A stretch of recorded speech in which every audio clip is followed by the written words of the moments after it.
Hello, hello, listening audience, and welcome to another Toonkind at 12 frames per second.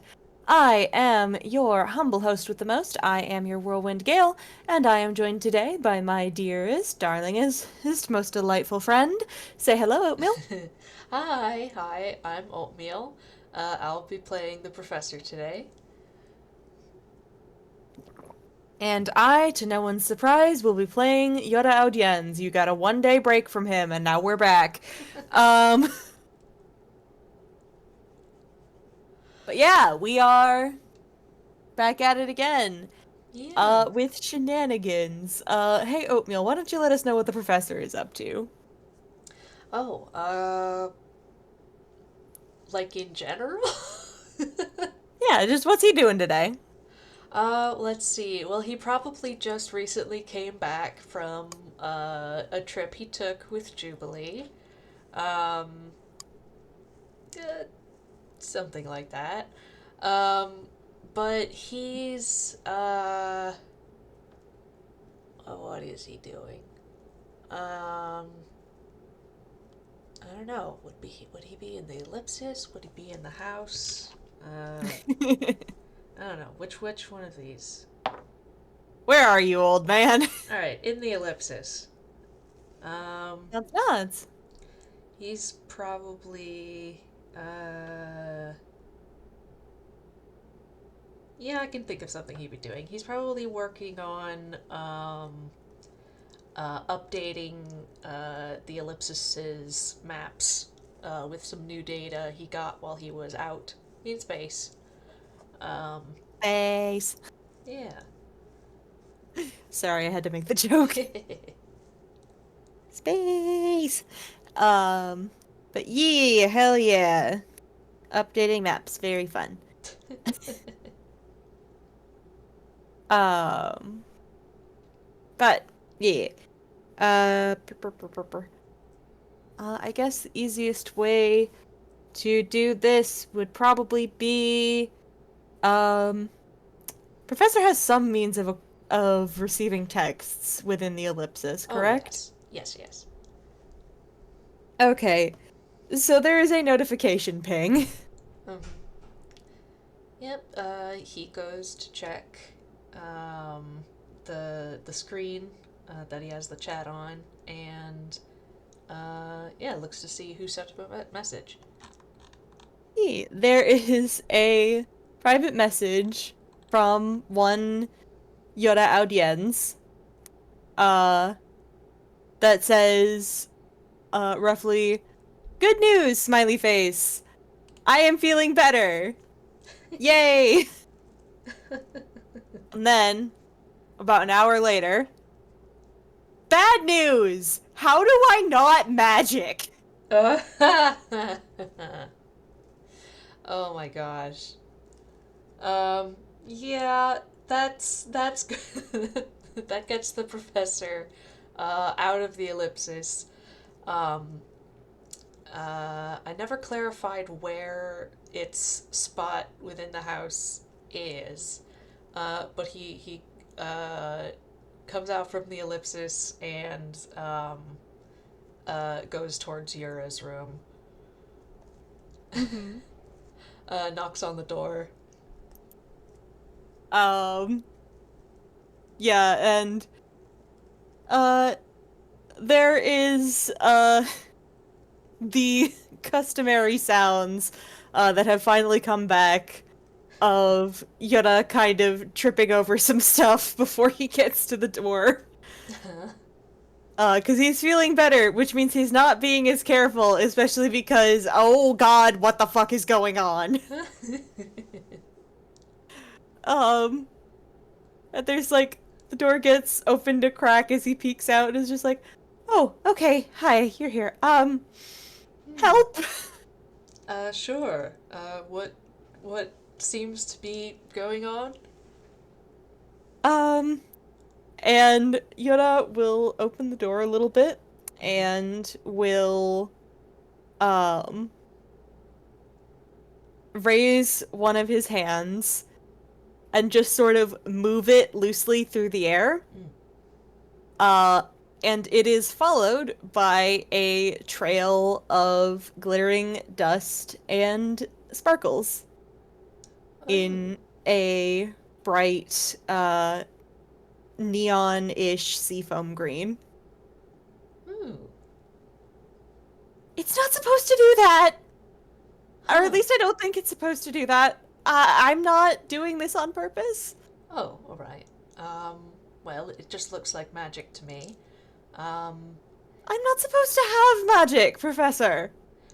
you weren't, but that's back when you were human, and then human adjacent. Uh, you're not that. You're something Fey, something Toon.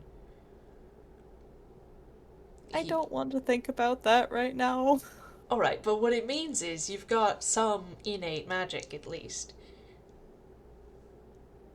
Okay, how do I turn it off? Hmm. Because this is like the nice version of it. Earlier, when I was freaking out, it was making noises. Ah. Huh. Um. And I don't want to go around making screechy record scratch noises every time I'm upset. Ah. That sounds very unpleasant. Hmm. Alright. Well. Huh. Maybe we can try and get this magic under control a little bit. Um, uh, Probably the ellipsis would be a good place to do that because even if you accidentally fire off a blast or something, she can handle it. This house, mm, maybe not as much, and we wouldn't want to freak anybody out.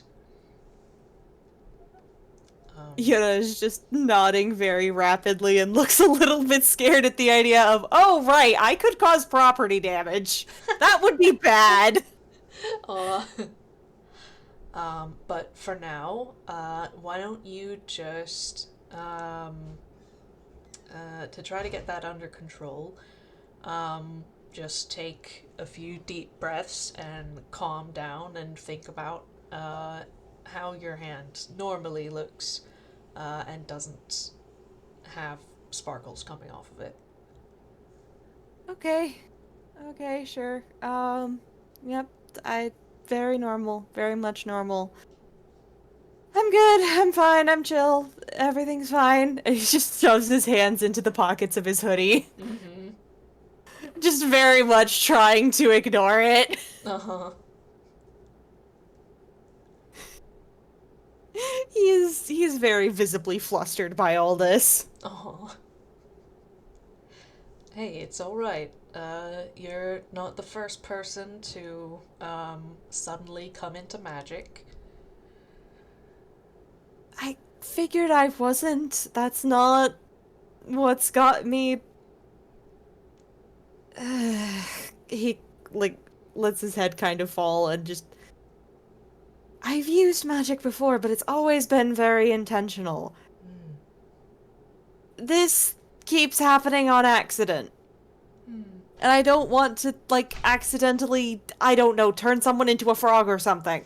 Mm-hmm. That would be bad, because I wouldn't know how to change them back. Mm-hmm. Don't worry, I'm sure. Uh, well, I can think of a few spells that would work for that. But, um, hmm. It sounds like maybe you've got some excess magic compared to before, and you've got to channel it into something. How does one do that? Well, some people use a spell book. Others have a magical item or holy symbol or sigil or something that they sort of focus their magic into. Um, you're probably wands. You're familiar with the concept of wands? Uh, yeah. vaguely. Mm. I mean, I've seen people around here use them. I know Mm-hmm. about them from fiction at home. That's yes, yes. Um, and I don't know, a wizard with a staff, something like that. Mm-hmm. A Uh, magical stick that points the magic where you want it to go. yes, exactly. I know not everybody can just shoot beams out their hands. That takes some discipline, at least Yeah, to get I it to would do hope what you so. want. I would hope so. That would be very dangerous if it didn't require some practice. um, as it is, hmm, you might not go for a uh,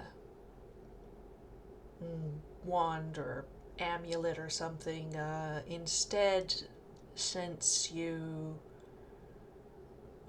used to using magic by singing, um, probably something a little more musically oriented. I mean, yeah, I've used my voice before. I've used uh singing and just normal words. Mm-hmm. Normal words tend to be a little bit more spur of the moment, anxiety driven, but Mm-hmm. uh singing I actually am familiar with. At the very least, it's what I used to use to do my stage job Mm-hmm. back when I was working at the lounge. Mm-hmm. Um, but I haven't been doing any of that. Mm-hmm. Well, you. Hmm.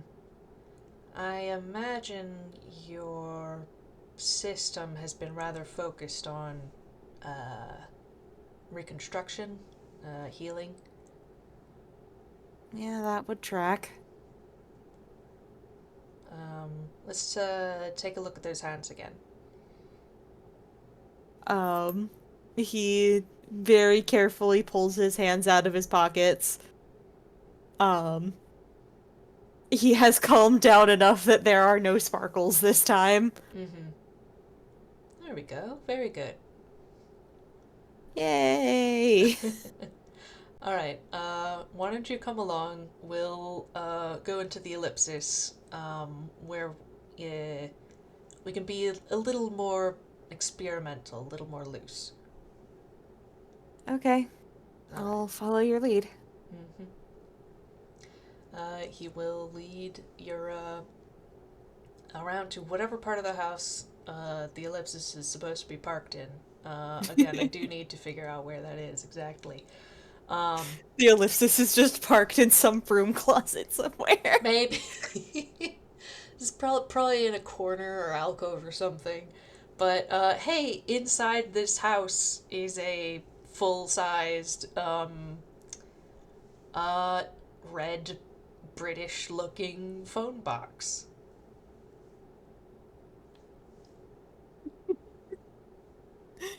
Ah, let me roll something. Um, because Yuna is surprised by this. Not to see it, but it's red. Uh huh. And that is a 2 on deception, so I think he does just actually say that out loud of just, oh, she's red. Yes. And he kind of glances at the professor and is just, I don't know, for some reason I thought blue. Hmm. No, she's been red since she took that form. Hmm. Well, it looks quite nice. Hmm. I think so. And he'll go open the door and usher Yura in. Um, And Yoda will follow. yeah. Uh, I'm gonna try and see if I can find My computer doesn't seem to want to Oh, are you load looking any for images. the... Oh, here's one. Yee. Yeah. Every It's edition of the TARDIS is just one of the prettiest sets I have ever seen. it's such a good set. Um, But yeah, off to the left part of that image is where the main doors are.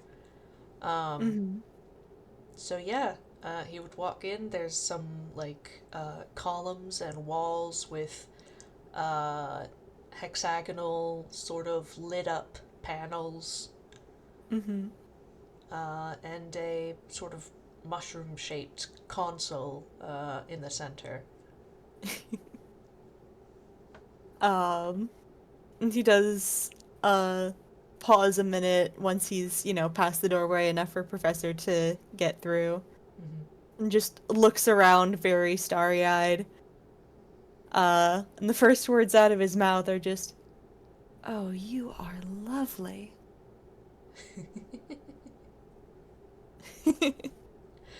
Uh, the professor grins and closes the door, um, and through your feet you feel a slight hum. That does startle him a little bit. Just little exclamation point above his head. Uh-huh. Well, she's just responding. You did say she was beautiful. She appreciates a compliment. Oh, well, nice to meet you, Miss Ellipsis.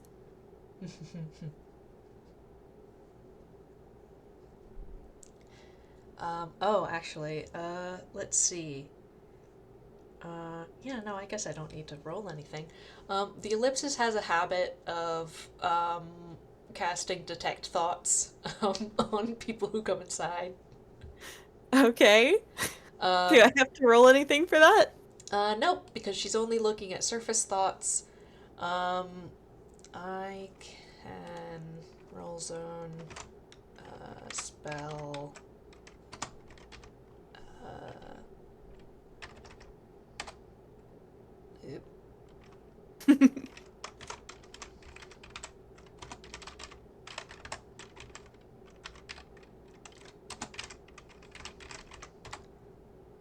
whoa. Okay, yeah. Uh, Long. mm,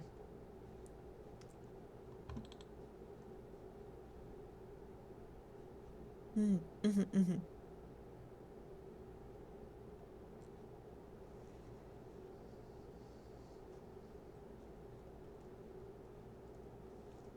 Okay. So it is mostly, hmm. It is mostly just a bit of being temporarily starstruck and then startled. uh-huh. Um, can I have, uh, I guess Miss Ellipsis roll insight? Mm. Let's I see. don't know what her insight mod would be. I have one, but I don't remember what it is. So, for the sake of time, I think I might just do D20. Mhm. Um, hmm, that's a 4. Yep. Uh,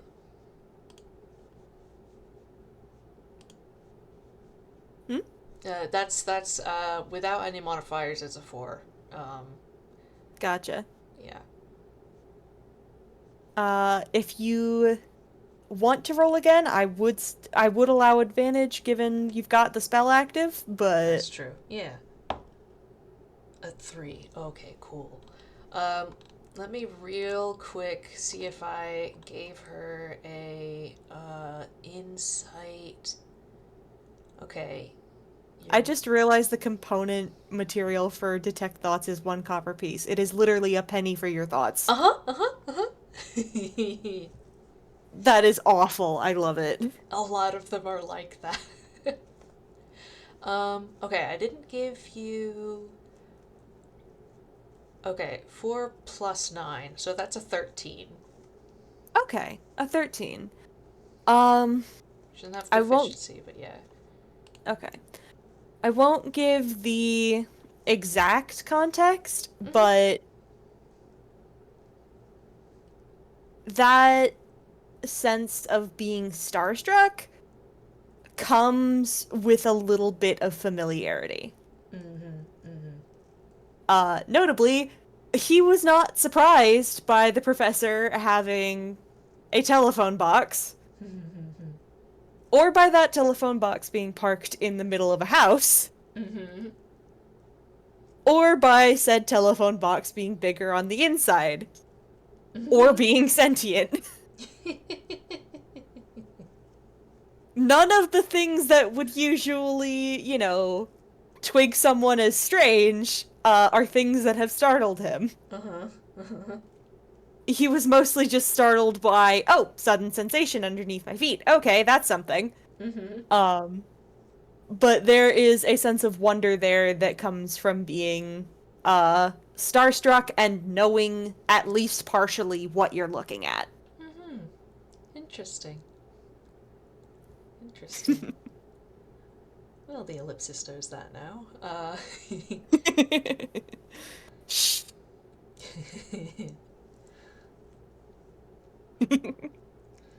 Well, this is the ellipsis.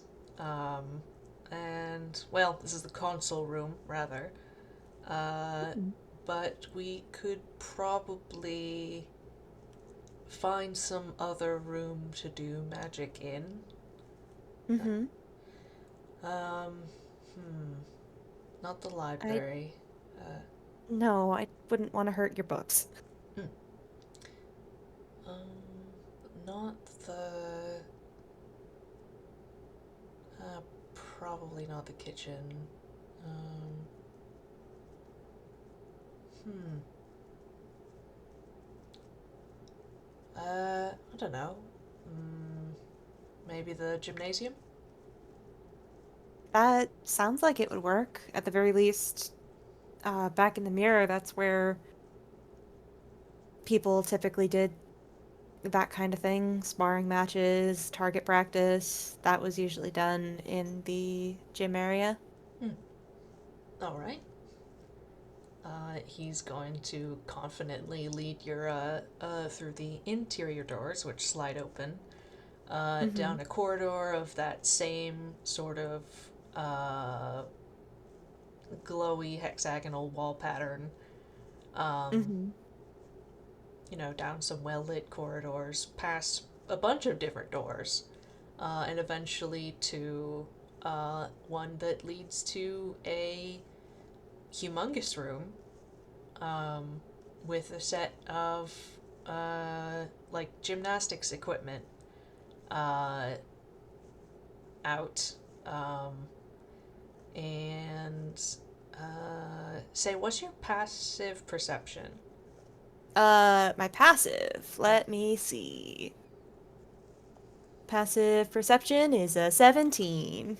Okay, so you do notice that there is a identical set of gymnastics equipment hanging from the ceiling, um, and that in the middle of the floor, uh, in the room, is a big red button, and that there is also a matching one on the ceiling. Yuta is looking between them and has a faint idea of what that could be. Um, he doesn't know how to ask without just sounding completely out of pocket, though. Uh-huh. So he's just looking at that, taking a note that there is possibly some gravity fuckery in here. Uh-huh. But yeah, uh, Professor makes no mention of it. Instead, it's Mm-hmm. just like, all right, well, I suppose, um, would you like to try casting something, maybe, on purpose? On purpose this time. Mm-hmm. Um, I guess. Uh, it would probably be easiest to start with trying to do on purpose uh what made me notice, oh, hey, that's unusual this morning? Sure. Okay. Hang on a sec. And let me grab my D10. That is a 9. He can grab it. He reaches into the pockets of his hoodie and pulls out his headphones and MP3 player, Hmm. puts the headphones on, scrolls through it a little bit, scrolls through the playlist a little bit, and selects a song, closes his eyes, and holds up one of his hands and starts tapping his fingers against his thumb in rhythm with the music. Mm-hmm. And as he does, more of those sparkles show up, and then give way to a sort of glowing smoke that twists itself into basically animated illustrations of what he is listening to, Mm-hmm. with a little bit of accompanying music from the thing, Mm-hmm. or from the MP3 player. Um, and uh, Professor, you probably have. I don't know if passive arcana is a thing, but you probably have a decent arcana mod, right? He has an okay Arcana mod, but he does probably have a better idea of bard spells than any others. So those I would say Yeah. he can pretty much confidently identify most of the time. Yee.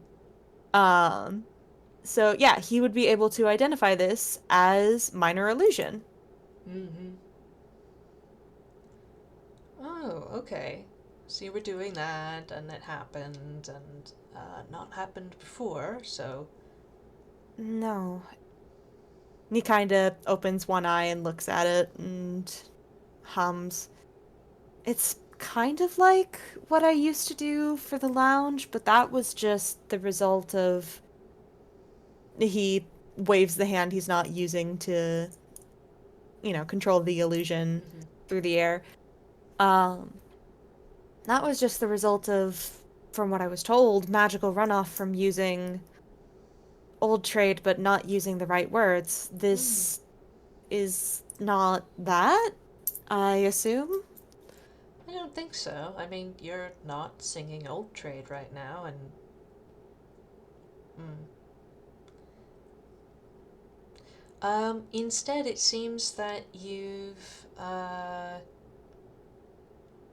I suppose it makes sense. You you seem to have kind of accidentally harnessed um, ambient magic and magic within yourself. Both, either, it doesn't really matter the way you're using it, at any rate. Um, Hmm. um, well, it's just sort of. Um, it's uh, for different types of spellcasters. It's different. Clerics tap into magic through their deities. Through uh, prayer and such. Sorcerers have a source in their bloodline. Um, Wizards do it through study. Warlocks through some uh, deal, some agreement that gives them access to magic from a more powerful source. Um, and bards, it's a little. There's a few different sort of philosophies on how it works. Some say that it's uh, harnessing the words and the sounds that originally spoke the universe into being, the words of creation. Um, Others uh, believe that it's just essentially convincing the universe to do what you want. Uh, um, Yoda does kind of laugh at that mental image of just, hey, universe, do the thing, yeah. please. I am very polite. Some think it's using sort of vibration to tap into uh, the sort of frequencies that magic runs on. Um, Hmm. but it doesn't really matter which one is true, because I mean, it might help you, it might help some people focus, but essentially, you are taking something that exists and you are uh, collecting it and shaping it, and directing it to do various things. And it can do almost anything. Um, you can, let's see, bards usually, and most spells do require some sort of sound component. Um, so bards, the sort of stereotypical bard is somebody who plays an instrument, but they can also capture and direct magic through dance or stories or um, just sort of regular oration, speech or something. It's performance. Yes, Like stage magic, but the magic part's a bit more literal. yes. Okay. That I can make sense of that. Um, Right, you do the movement to you do the movement. He does like a sweeping arm movement. You know, you do a movement that's the cue for the people in the back doing the tech work, doing the pyrotechnics to set off a flame. Except here, you can just conjure the flame yourself, right. but you The still have to do the movement. right, you have to give the cue or it's going to miss its mark. Mm-hmm. Okay. And he does kind of look at the illusion thing again, um, and kind of experimentally uh stops with the finger taps and then makes kind of the gesture that when a conductor in an orchestra will like sweep their hand down in a call for quiet, Yeah. kind of like that. Mm. And the illusion dissipates into normal smoke that very quickly fades away. Well, there you go. Oh, okay, that was easier than I thought it'd be. Good to know how to dispel things. Uh, some magic will just time out on its own. It can only be held for so long. Um, but sometimes you want it to stop before it gets to that time. Right. Does it hmm, does it work the same here? as it did in the mirror in regards to it taking something from you? Um, Taking something from you. You're going to have Like, to explain to me what it did in the mirror to take something from somebody. right. In the mirror, you weren't supposed to. People who were naturally born mages weren't supposed to use their magic over much. Hmm. Um, it was important to practice regularly to build your upper limit, but you did have to be aware of that limit because after you hit it, things started getting dangerous. That's Oh. the way the blot used to work, was it would be accumulated from casting magic, and Mm. you would um, you would accumulate a bit of it every time you cast something. Uh, And it pushed people to cast more and more, of course. right, because it wanted more to consume. But Mm-hmm. you could make it go away theoretically by resting some. Mm-hmm. Is it like that here? Um, Yes and no. You can't. Um, I would compare it maybe to uh, a person's energy reserves. Um, on a given day, you have enough energy to do a certain amount of things.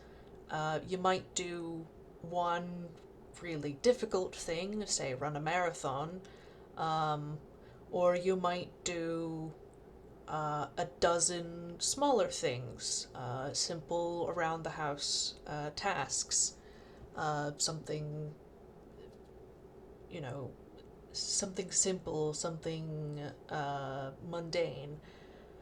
Um, but you're still expending energy, and at the end of the day, you're spent and need to recharge.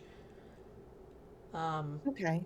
it does take that energy from you. But It's it doesn't hurt you for using it. no, no. I have heard of some outside cases where people have tried to use more magic than they were capable of using, and usually what happens is they bring on a state of exhaustion prematurely that takes uh, more time to rest and recharge than a normal day would. Right, like if you were to run a marathon and then go to the gym and do your usual gym workout. Mm-hmm. If you tried to do that, then you would maybe, instead of just being very sore for and needing to sleep one night, you might be out for a day or so. Right. That makes some sense. So it's But that's hmm. rare. Uh, Normally, uh, it's kind of difficult to get to that point. Um, Normally, the body sort of hits its limit and stops. Uh, it's usually only in times of great desperation or with some practice that people are able to push past that sort of limit that the body puts on it and, go into the danger zone. Right, that makes sense. Generally, You you'll just try to cast something and it won't work. right, because you don't have the energy limit required for it. Mm-hmm. Okay. So Alright, that eases my mind a little bit. Part of why I was so scared earlier was, if doing magic on accident is not something I can control and magic still hurt you for using it, Mm-hmm. I just got better. I really don't want to deal with that again. No, no, no. Instead of eating away at you, it's taking from a pool that refills every day, Gotcha. or every time you Okay. rest, at any rate. That makes sense. Okay. That puts my mind a little more at ease. Mm-hmm.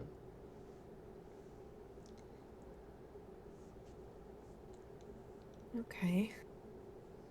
Well, you know that one.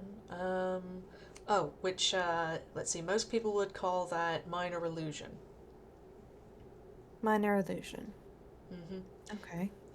Compared to the, sort of, uh, maybe older sister spell, version, major illusion, which I can't normally cast, but I do have an item that helps me cast it. Um, he takes out of his pocket what looks like an antique ink pot and brush, Ooh, pretty. and he begins to uh, paint something in the air. I'm trying to think of what he would be doing. Um, Actually, yeah, this would be funny. He paints an image, like a life size image of Jubilee, and as he finishes, it sort of turns from its, kind of swooshy ink brush style to like actually looking like Jubilee is there in the flesh. Like it's a convincing ass illusion. And big, you know? It's a person. Yeah. Yoda just blinks at that in surprise and is just, oh, that is very convincing. The the illusion Jubilee does finger guns and says, "I'm not real." That just has Yoda crack up laughing. The thing is, the real Jubilee would probably say that if he got summoned, just to mess with me. Probably. Um, but Professor waves his hand, and it does dispel the image.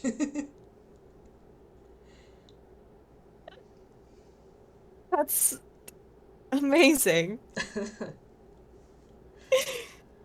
That could create a lot of trouble in a It lot of very funny ways. absolutely. I used it to distract somebody to help Jubilee steal something. Oh no? It was all in good fun. There was a sort of prize token that uh, Aurelia's butler was keeping on him at the Halloween party, and you would have to steal it off him to be able to turn it in for the prize. Jubilee didn't care Ah, about the prize, he just wanted to be able to steal. that sounds like Jubilee. It was fun. It sounds like it. I'm starting to think I shouldn't have missed that party. Well, that's alright. So it's next year. I suppose. And next year I'll have time to come up with a better costume. Mm. Thank you for letting me borrow stuff out of your closet, by the way. Oh, certainly. You looked great. Thank you. The good thing about a Sweeney Todd costume is that you can get away with sitting down. That's true.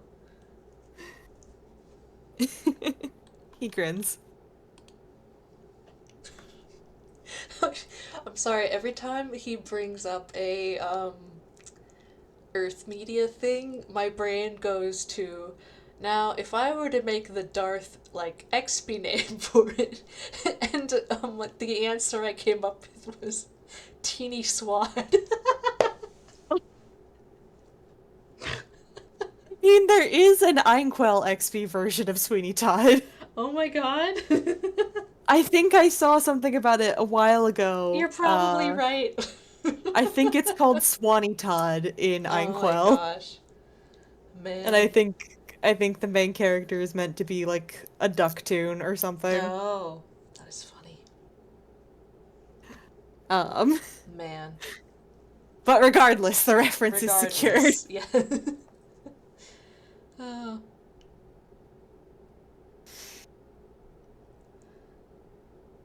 He does kind of pause for a minute and then say, "It's funny though. Back in the mirror, I was the only one who could use magic like that. Most of what other people used was very combat and damage focused. Ah.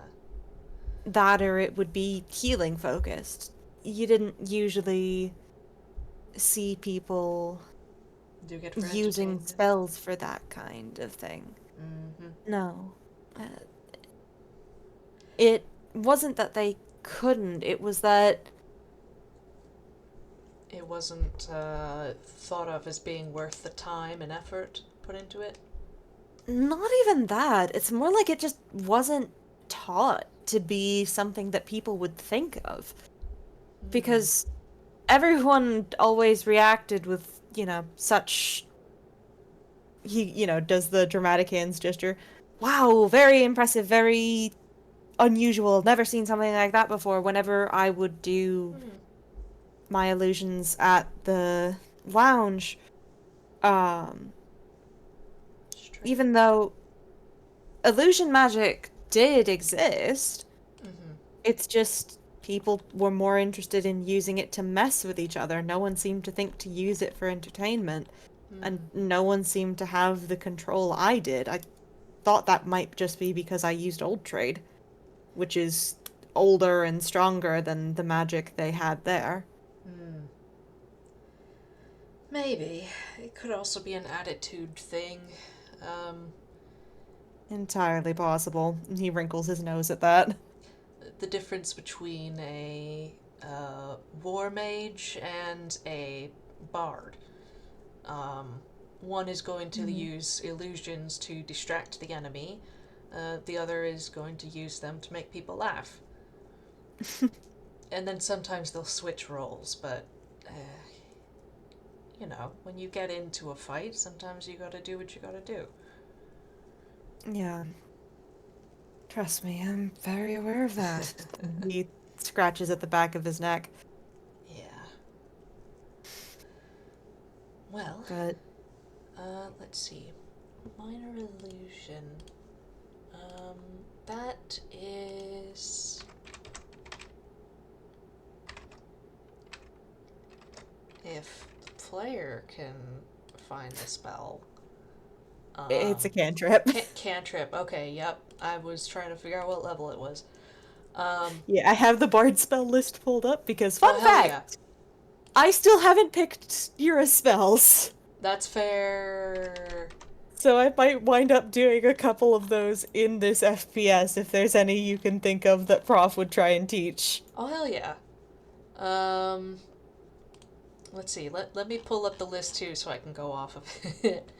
Sent the Um, link in chat. oh, hell yeah. Yay.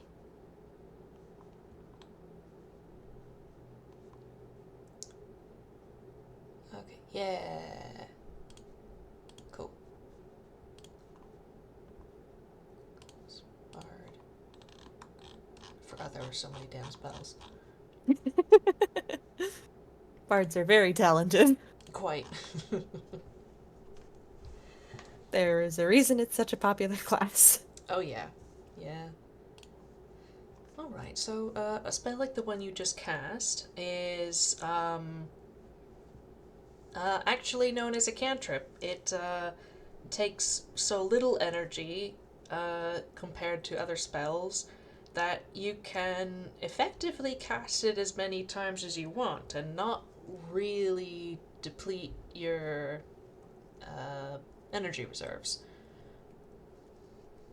I think that makes sense. It didn't feel like it was taking anything from me. It felt more like, and he does like the tapping gesture with his fingers again, but this time doesn't uh, create any illusions because he hasn't got the music in his headphones. Um, it feels like hitting something, and that's what makes the smoke. Mm-hmm. Um, it's kind of like hitting notes in a rhythm game, honestly.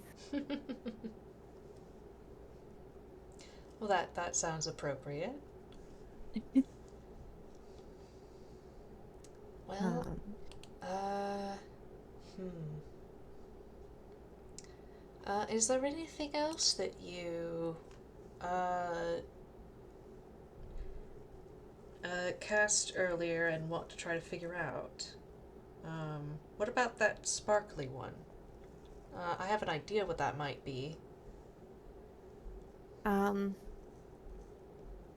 I don't know what that one was. It just started acting up because I got really anxious and it was making it started out with like I would move my hand around and he like waves his hand through the air and it makes a record scratch noise and he winces and is like, "Yep, like that." Oh, Ow. interesting. Didn't do that on purpose. That's all right. Huh. I am not sure. Uh, I would think that hmm,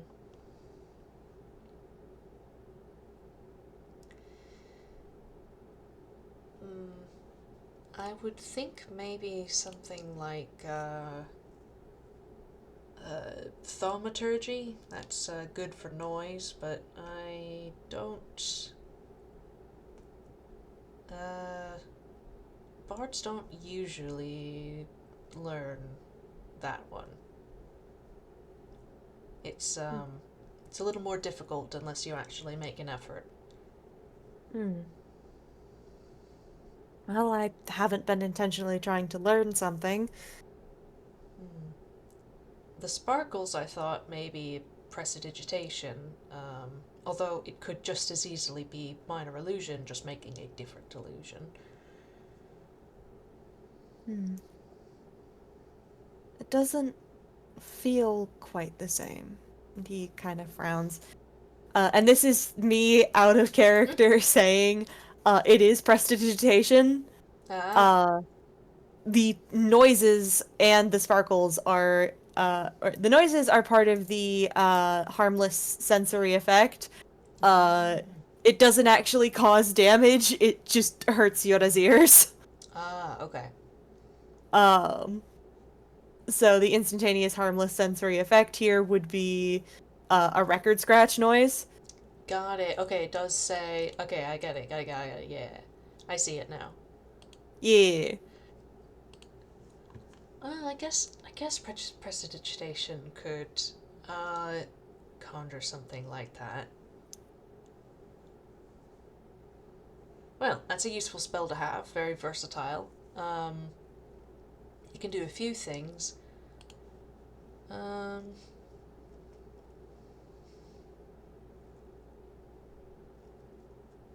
Yoda just kind of blinks at him in confusion because so far all he's managed is sparkles and record scratch, neither of which are particularly useful. all right. Well, let's see. The professor, uh, the professor digs in his pocket and finds a torch, like an old like a actual wood torch. Um, and he uses prestidigitation, waving his hand near it, to spontaneously make it light on fire. And then lets it go for a few seconds and then uses prestidigitation to snuff it. Oh, how did you do that? I thought about it. I know the magic I want to use, and I know it can do this. Um, that's kind of part of how bards learn is if they see somebody else do it, and they try it themselves and manage to do it as well. Um, Ah, uh, okay, so it's what you know and what you understand is important because if you know that it can be done, it's easier to do it. yes. Okay. That that also makes some kind of sense. Hmm. If you doubt, then it might not come out the way you want. Right. But you've seen me do it, so he holds out the torch if you'd like to try. Oh, okay. Um, and he will take it, um, and kind of look at it, and then look at his hand again, and then, um, he hums a couple notes of a song he knows and makes a sort of pulling up gesture with his hand over the top of the torch. Mm-hmm. Um, and sure enough, uh, there's a sort of star-shaped spark Mm-hmm. that kicks up into a flame that starts as a very familiar bright orange, uh, and then fades into a violet, which eventually turns to that seafoam green. Mm-hmm. Very nice. Very good. Um, and he almost drops the thing because he gets startled. Just, oh, okay, that worked very fast. Oh. Should I have him roll dex to try and catch it? You can if you want. Professor would also have like put his hand out in case he did. Yeah. Where is my d20? I appear to have lost my d20. Oh no, you're. This is not good. It was just in my hand. Now the song that I first thought of. Well, no, it was the second one I thought of. The first was the healing incantation, but that's not right. The second song I thought of was Hellfire from The Hunchback of Notre Dame. You would think correct. Yeah! Yuta has used that one to light his stove before. Hell yeah. Um, because that's the one that makes fire happen. Mm-hmm. Okay. Dex is 10 plus. What's your dex save, my boy? 4. 14. Oh, I think he manages to catch it. He just yeah. Just fumbles a fumbles a little. little bit. Alright, steady. You've got it. Okay, that worked way faster than I thought it would. Okay, and then you were also able to make it go away again. Yes. Okay. I wonder if it's the same. And he will kind of think for a minute and then do that same, like, call for silence gesture. Mm-hmm. Um, and that does seem to be just his general dispel gesture because it goes out. Very nice. Um, he looks up at Professor and he's just got starry eyes and a big ol' smile.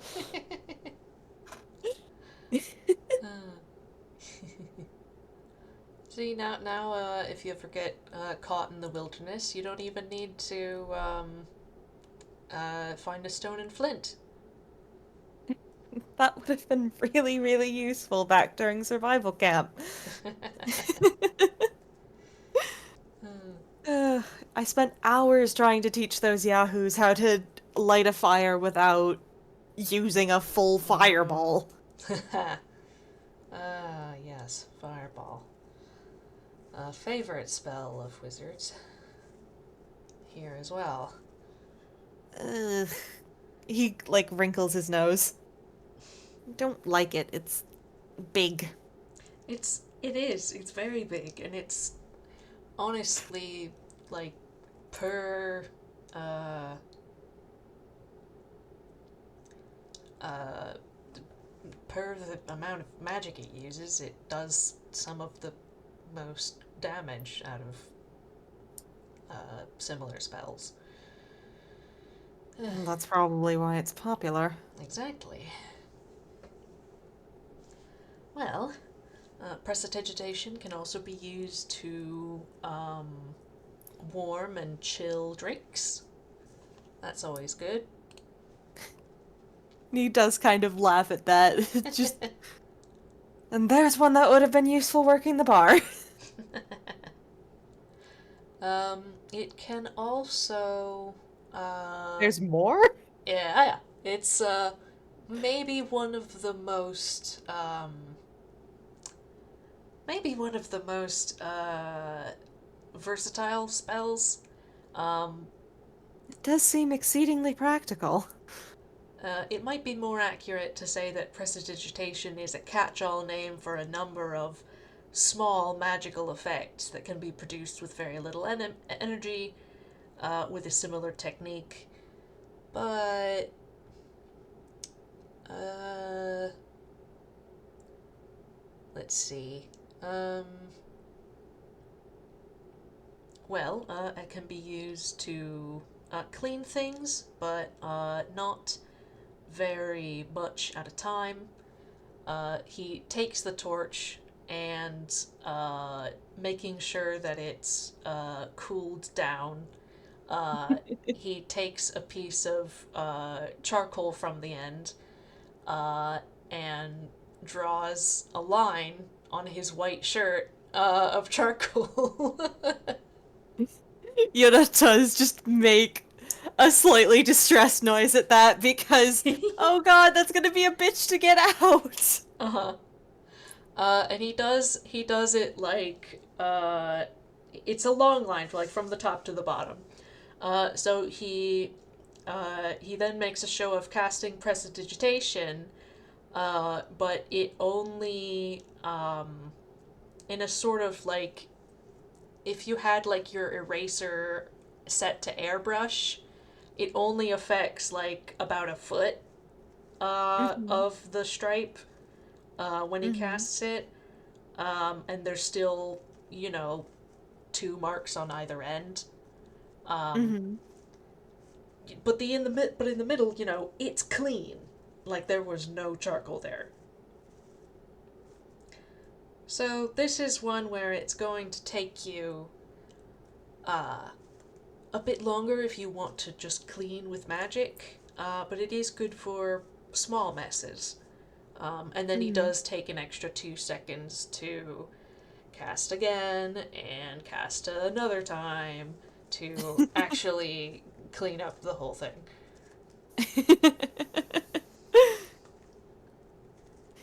Yoda does nod at that and is just, well, it's, I imagine, probably pretty useful for getting smaller stains out. Absolutely. Mm. It can do a few other things. You figured out miscellaneous noises like a record scratch or um, Yeah, I don't know why it was that one. I really wish it wasn't. I don't like the noise a record scratch makes. It hurts my ears. well, maybe you can try doing a different sound. How about what about musical bells? You know, the sort of trill of somebody uh,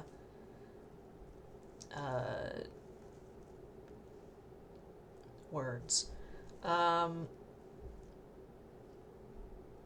somebody hitting, a set of tinkling musical bells in sequence,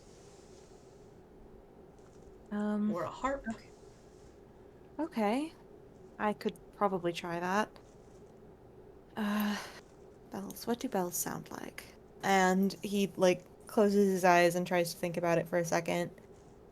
Um, and then instead of doing, the hand wave gesture that apparently makes the record scratch noise, um, he does basically like a little flick like you would do if you were going to hit a small bell with one finger. Mm-hmm. Um, and the sound isn't like the kind of bells you would use as an instrument. Mm. It is very faint clock tower bells.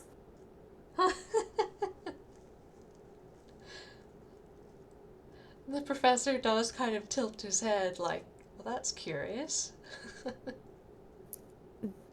Yoda like looks at that and is just, oh, I recognize that melody. I guess that it does make sense when I think of bells. There was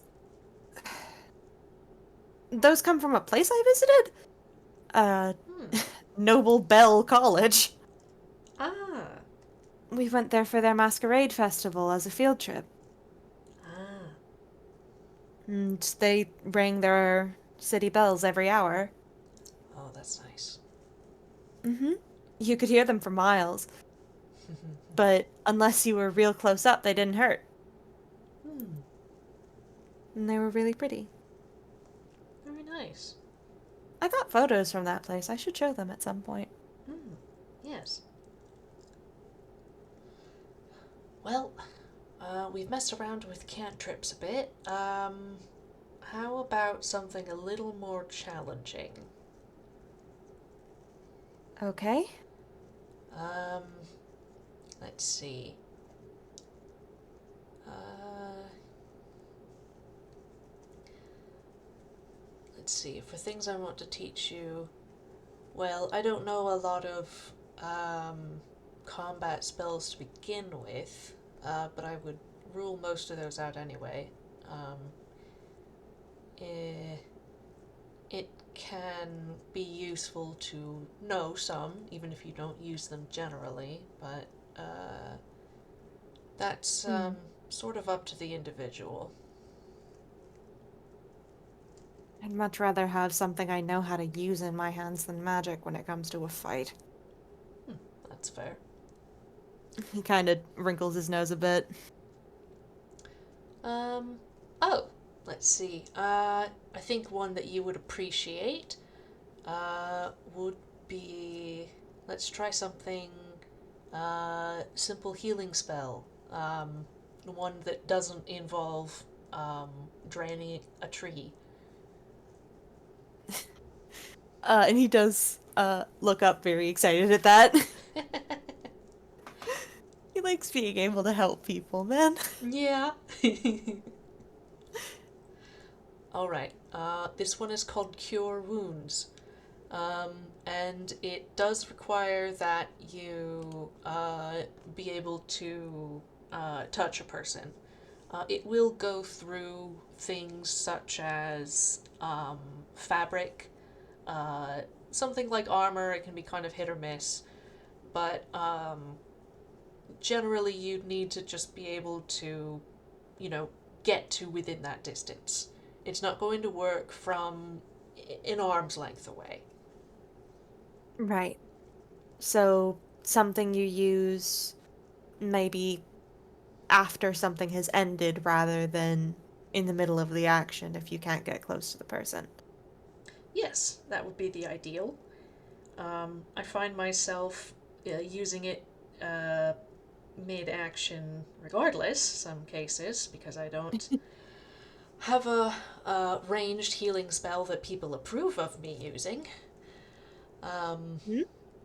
hmm, I have a higher level spell that I can use to heal at range, but it does heal quite a lot.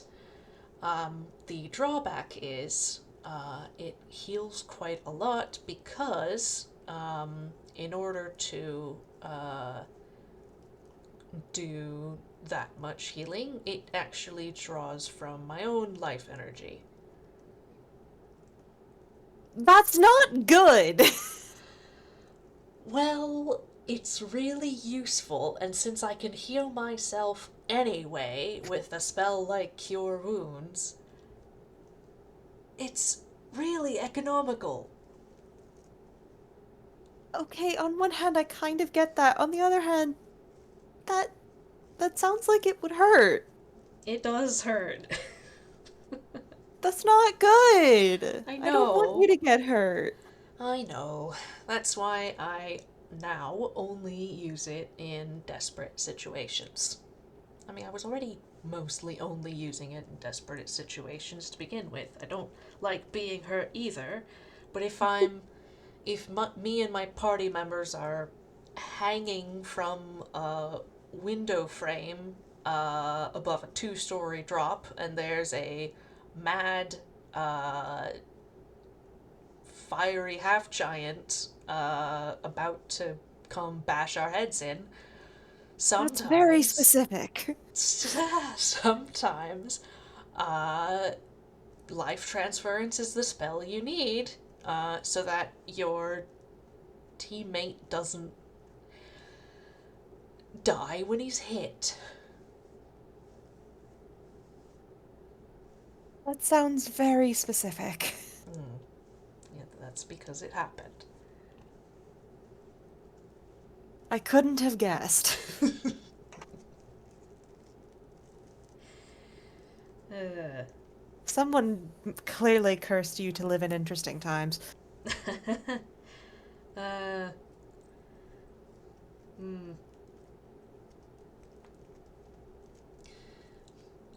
Cure wounds. Let's see. It can be, by default, it is it's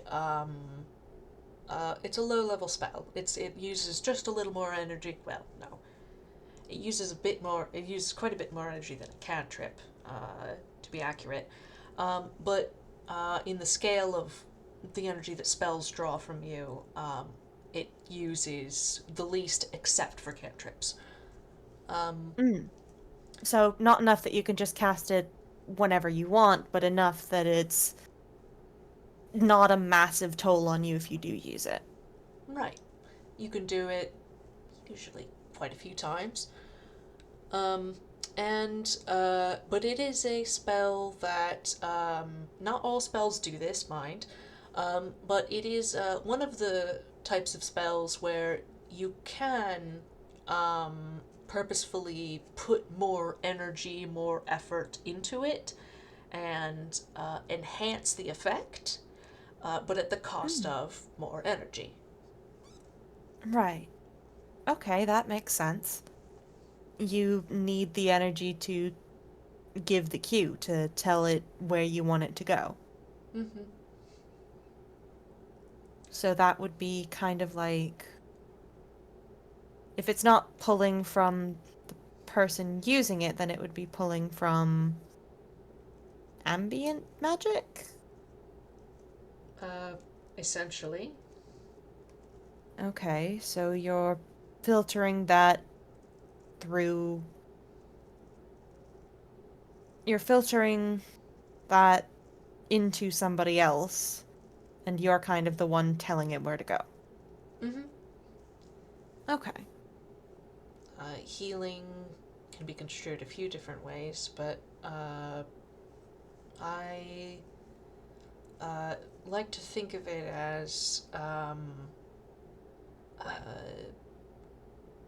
urging the body to heal itself quicker, giving it more energy and resources to do what it's meant to do in the first place. Mm. So you're speeding it up by boosting the processes that are already there. Mm-hmm. Okay, that tracks. Um, Cure wounds. Well, I haven't got any wounds. Is the thing. Um, I but mean, I do, but I don't know if this stuff works on internal not existing. Hard to say. Uh, Especially given it's magical in nature. Um, Hmm. uh, Cure wounds will pretty much, with maybe a few rare exceptions, work on any mundane injury. But if an injury is cursed or caused by a specific type of magic, it might be more difficult to heal. Hmm. On the other That hand, makes sense. hmm, sometimes it's traditional healing, which cannot heal a magical injury, and magic is required to make it heal. Hmm. It all depends on your combination of curses, diseases, and whatnot. Just don't wind up with every curse and every disease under the sun, and you should be fine. Quite. Which, I have no intention of doing again. Indeed. He's very clearly making a joke of it. Yeah, oh, absolutely. Well, let's see then. Uh, on the other hand, it's you won't really be able to see the effect, but you may be able to feel it. Hmm. Even if it has nothing to heal, you do sort of get the feeling of uh, well, just a little bit of, a small bit of energy or rejuvenation or A uh, pick-me-up, basically. health. Yes. So I can show you that much at least. Um, Okay. and he holds his hand out for Yura. Um, and Yoda will take his hand. Mm-hmm.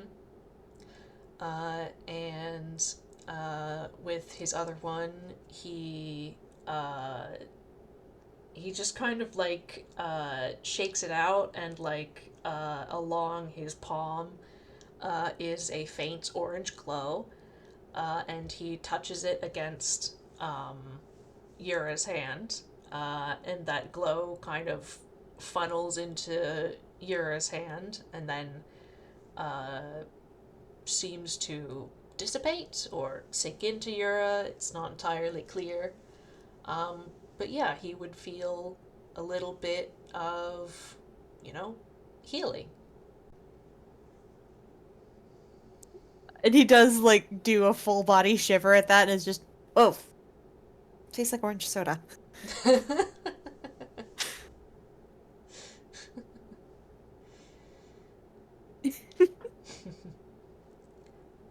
Well, He does just kind of blink and is just, huh, that, I see what you mean, I think.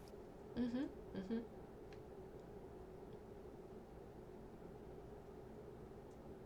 Okay, so I would try the same thing? If you like, yes. Okay. I think this time around, because Professor did say that it was more, of a intentional thing, Mm, and also because it's not, um, not one that he did by accident earlier. mm-hmm, mm-hmm, He will try to copy Professor's movements as much as he can. mm-hmm. Um, and um, when he casts it, which it probably takes him a couple tries, Oh yeah. um, but when he casts it, it's fun because it's bright purple when the glow first, flares to life. But then when he kind of passes the magic over to Professor, it turns to that seafoam green. Hmm. His magic seems to go between those two colors fairly regularly. Mm-hmm. Very nice. You've got it. Mm, Yoda does just like clap his hands a little bit. That one was a little trickier. Yes. Now, if I had been hurt, if I had had, uh, maybe say a bad gash on my hand, uh, about that level would probably, uh, uh, entirely or nearly entirely heal up something like that. Dang, that's really useful. Mm-hmm.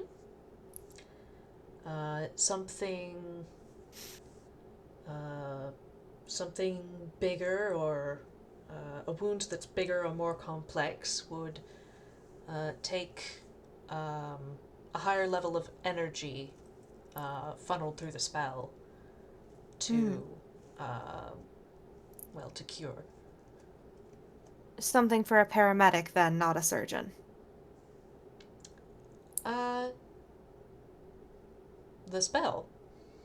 Yeah, a Uh, paramedic has to be able to close up immediate life-threatening things, while a surgeon does a lot of complicated work that needs more intricate healing and therefore probably wouldn't be as convenient to use something that would require that much energy for.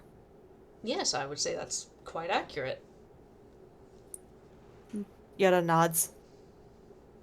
There's like very clear mental note taking going on. Uh huh. Yeah. Yeah.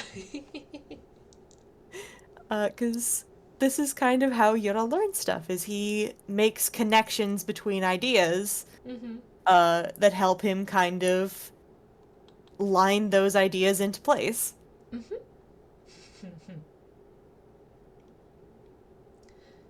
Hmm. Let's see. Uh, I'm trying to think of the spells that I know, and if you'd care to learn any of them. Let's see. I know the cantrips: light, mage hand, mending, prestidigitation. There's Um, one called Mending? oh yes, mending. It does take a decent amount of time. Um, it instead of um, a handful of seconds, it takes about a full minute for the effect to actually, uh, well, take effect. Oh no, the horror, something taking one whole minute of time. Well, you know, it's not something you want to do in the middle of a fight. I don't imagine I would be looking to mend something in the middle of a fight. You'd be surprised. Um, He but raises an eyebrow at that. sometimes you have an artifact or a sentiment mentally significant object that you uh, really need fixed now. Okay, fair. Um, so yes, it works on most things. But it repairs a single break or tear in an object that you touch. Um, How does it define a single break or tear? Like, if a crack has multiple branches, does it only fix the main branch or does it fix the whole thing? if it is a uh, single crack that happens to have branches, but can be traced to one source, it would probably consider that one break. Um, Hmm. in it can really be tricky though. If something is shattered, um, that's too much. You can put two pieces back together, and that's about it. So, chipped cup you could fix, Mm-hmm. whereas broken cup you would need a longer time to fix. Absolutely. Gotcha. Also, similarly to prestidigitation's limits with regard to cleaning, um, it doesn't. It won't fix anything too big. Um, a cup, you'll be fine. If you have a full length mirror with a crack down the middle, first of all, bad luck. But second of all, um, mending isn't going to be able to help you there. It's too big. Hmm. So, like you said, broken hand mirror, yes. Mm. Liberty Bell, not so much. I I assume that's a large bell. Yoda blinks and is just like, oh, right. And he does like the little finger tap gesture again. Mm-hmm. Um, For minor illusion. yeah, and creates a little illusion in between his hands of a very large bell and a tiny person standing next to it. For scale. And the bell has a big ol' crack going through it. Ah. Yes, I do think that might be a bit. Just a bit too much. Yeah. To be fair, they tried to fix that thing several times and it didn't work. Hmm. I don't think magic would be able to do it either. I think that bell might just be cursed. Maybe. Hmm. Ought to be probably just smelted down and recast, I would think. It's a historical artifact. I see. Probably has some uh, sentimentality and significance. Um, and I don't have this memorized, but Yoda Yoda is a history nerd. Uh huh. Um, and will casually go on a little bit of a ramble, explaining the Liberty Bell and like Mm-hmm. what it is Yep. and why it's important. That's great. Um, basically, explaining how like in the country that it's home to, Mm-hmm. it was rang on the day uh that it was most likely rang on the day when the country became independent. Mm-hmm. Um, and that it worked for a very long time, for almost a century, Mm-hmm. uh, but developed a crack after a good several years. Mm-hmm. Mm-hmm. Yeah, he Um, nods along like, oh, that makes sense. but yeah, Yeah. I point at my boy, nerd. Nice. That's great. Hmm. So it's, the crack in the bell is kind of famous at Mm-hmm. this point. Ah. Okay, it's become part of the appeal at this point. Yes, it's part of the memory of it.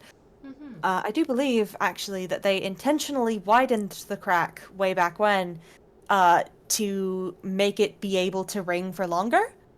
Oh. Um, which I always thought was kind of neat, but also kind of metaphorical Hmm. and kind of sad. Mm-hmm. I mean, if I were a bell, I wouldn't want somebody sticking nails into the cracks in me. I would just say, hey, maybe let me retire instead of breaking me further to force me to sing forever. Thanks. Oy, there's a metaphor. Hmm.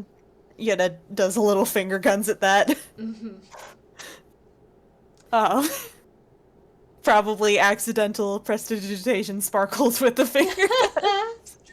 He just blinks, face palms, and is just, I told you, I don't know why it keeps doing that.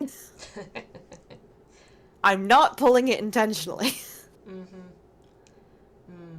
You maybe through using magic, you might and dispelling it, you might get a better sort of baseline for what it feels like to be using magic and to not be using magic, so that you can um, sort of keep yourself in the not using magic state most of the time, and then just tap into using it when you want to use it. I guess that makes sense. Is that normal? Uh, for he kind of like shrugs. It depends entirely on the magic user. For maybe somebody like a sorcerer who's just unlocked their sort of um, innate uh, magical powers they got through their bloodline, sometimes it's something that comes on with like uh, puberty or coming of age.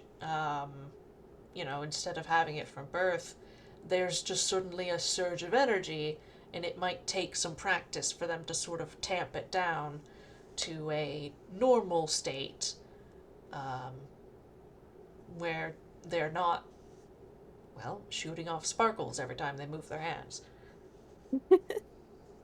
I mean, at least I seem to have gotten it down to not every time.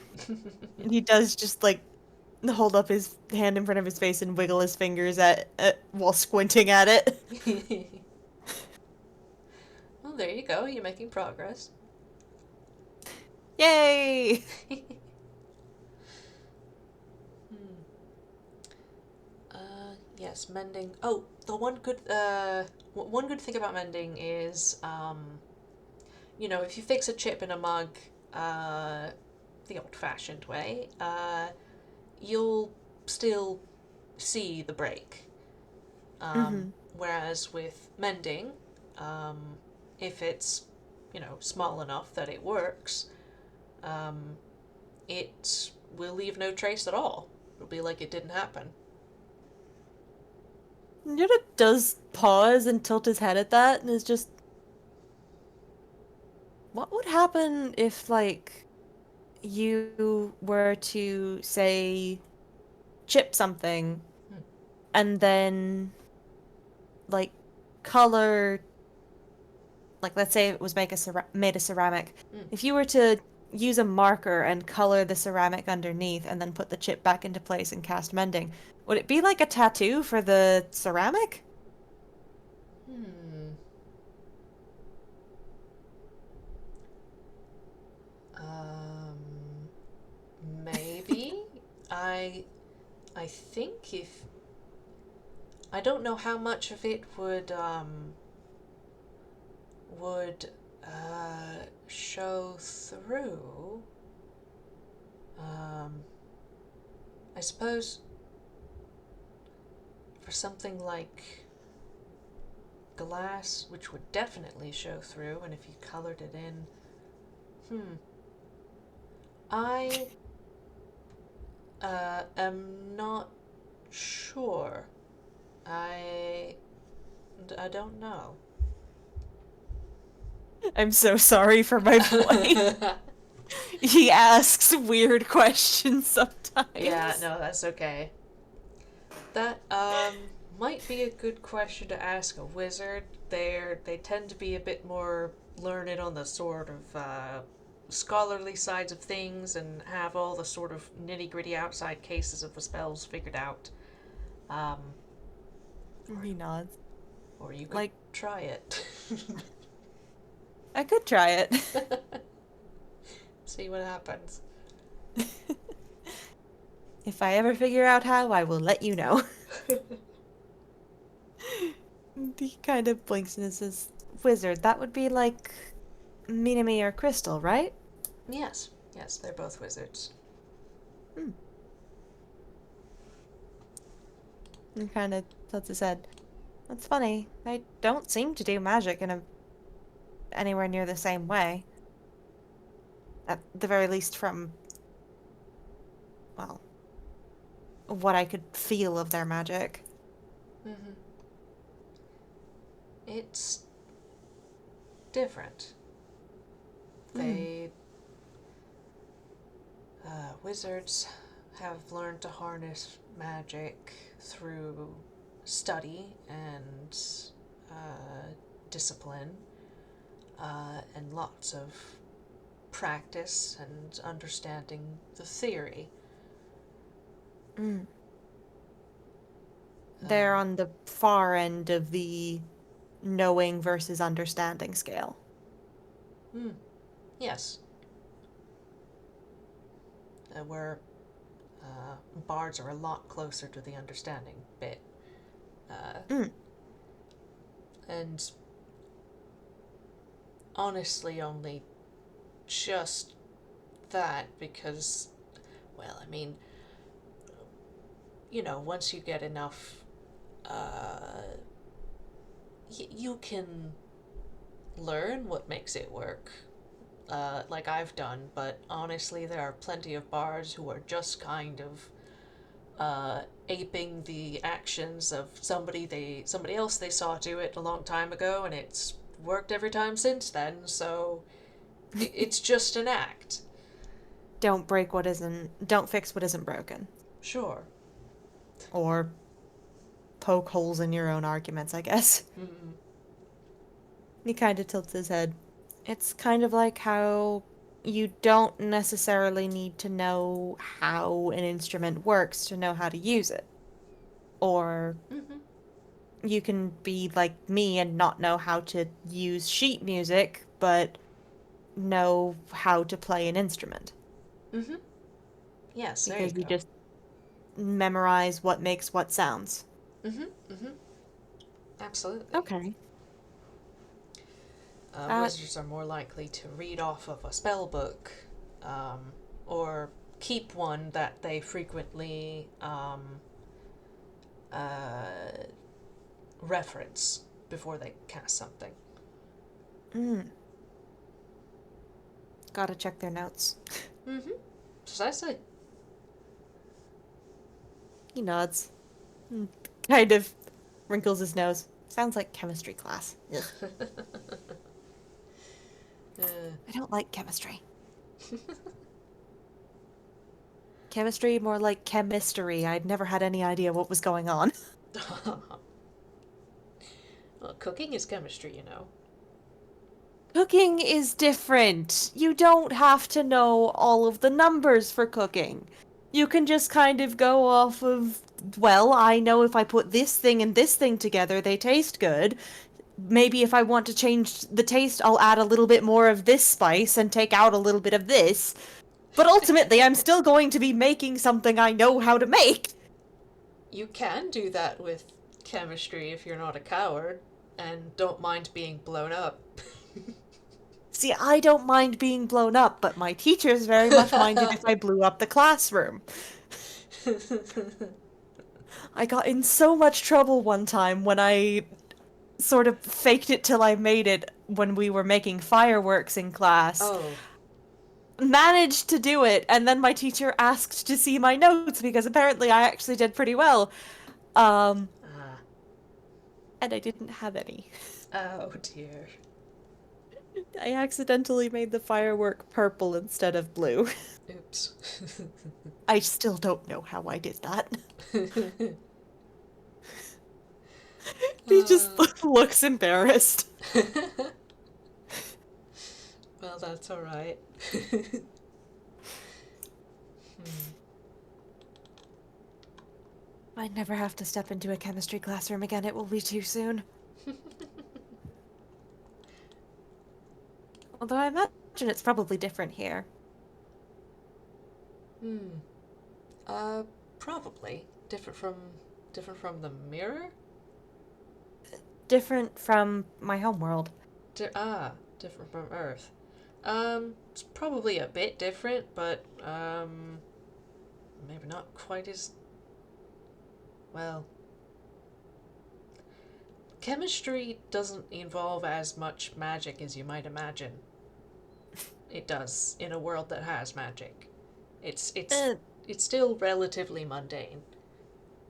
He kind of shakes his head and wobbles his hand. Less what I meant and more of, in Einquell specifically, I can imagine that they're probably a lot more Oh. equipped to handle explosions, Oh, yes. I would, especially in school environments. generally speaking, absolutely. Absolutely. At the very least, from what I've seen of people I've observed, the Murphy's Law exists Hmm. to a very high degree here. Absolutely. Absolutely, it does. Which, for lack of a better term, unlucky. Oh, you were talking about, healing at a distance. I don't, uh, have the spell memorized myself, but I know theoretically how to cast it. Um, it's uh, yeah, you might need to get somebody else's help to actually get it to work. I'm not sure, but there's a spell called Healing Word. Works at a range of about 60 feet. Um, and well, it's uh, it works very well with the sort of bardic idea of magic, um, in that it's a word or phrase or sound or song or something that you um, say that allows somebody else to be healed.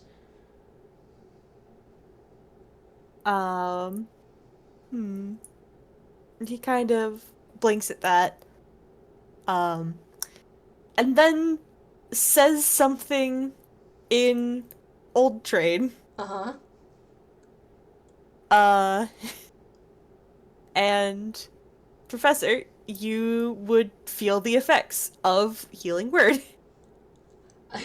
He just sort of like snaps his fingers, like, you've got it, that's it. Dennis is like a little excited, throwing his hands in the air. Woo! It,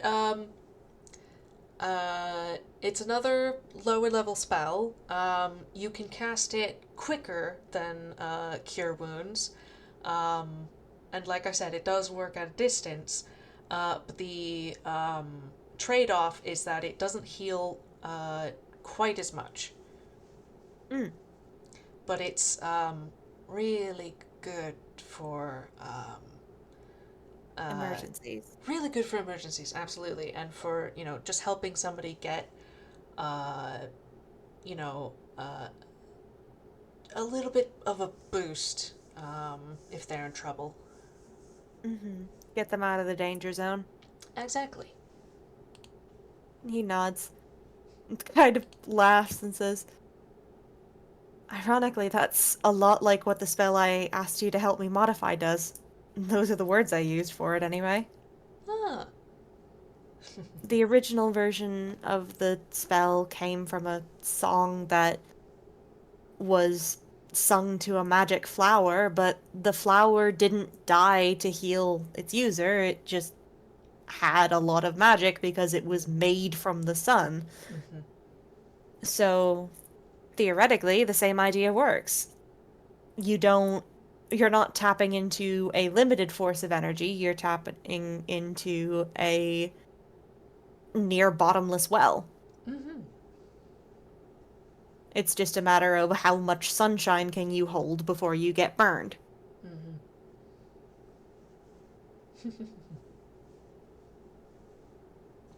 He does smile a bit at that.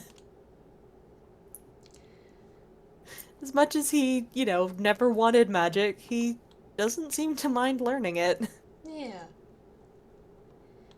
you're you're quite good at this, I think. Um, Thank you. I didn't expect to be. Well, that's all right. Let's let's see. Spells that I know. I know identify silvery barbs, detect evil and good. Um, That's a measurable quality? um, Now that is a curious thing. Um, it's the words used in uh, magical literature are evil and good. Yes, and there's also neutral. Um, there are creatures from um, different planes of existence that have different energies about them. And some of those energies interact in different ways. Some of them are almost like magnetically opposed to each other. Um, Two of those forces were uh, uh, sort of became the cardinal points that all the other energies were based off of. Um, One evil, the other good. Um, they the evil energy. Well, they named the energy evil because the most prominent users were uh, devils and demons and um, monsters that tended to hurt people for malicious, non constructive reasons. Um, Mm-hmm. does this mean that morally they are evil net by necessity? No. Is it a trend, and is that traditionally the word used for it? Yes. Um, Huh. Good, on the other hand, is associated with the celestial plane, which is where you have um, beings known as gods and devas, planars, solars,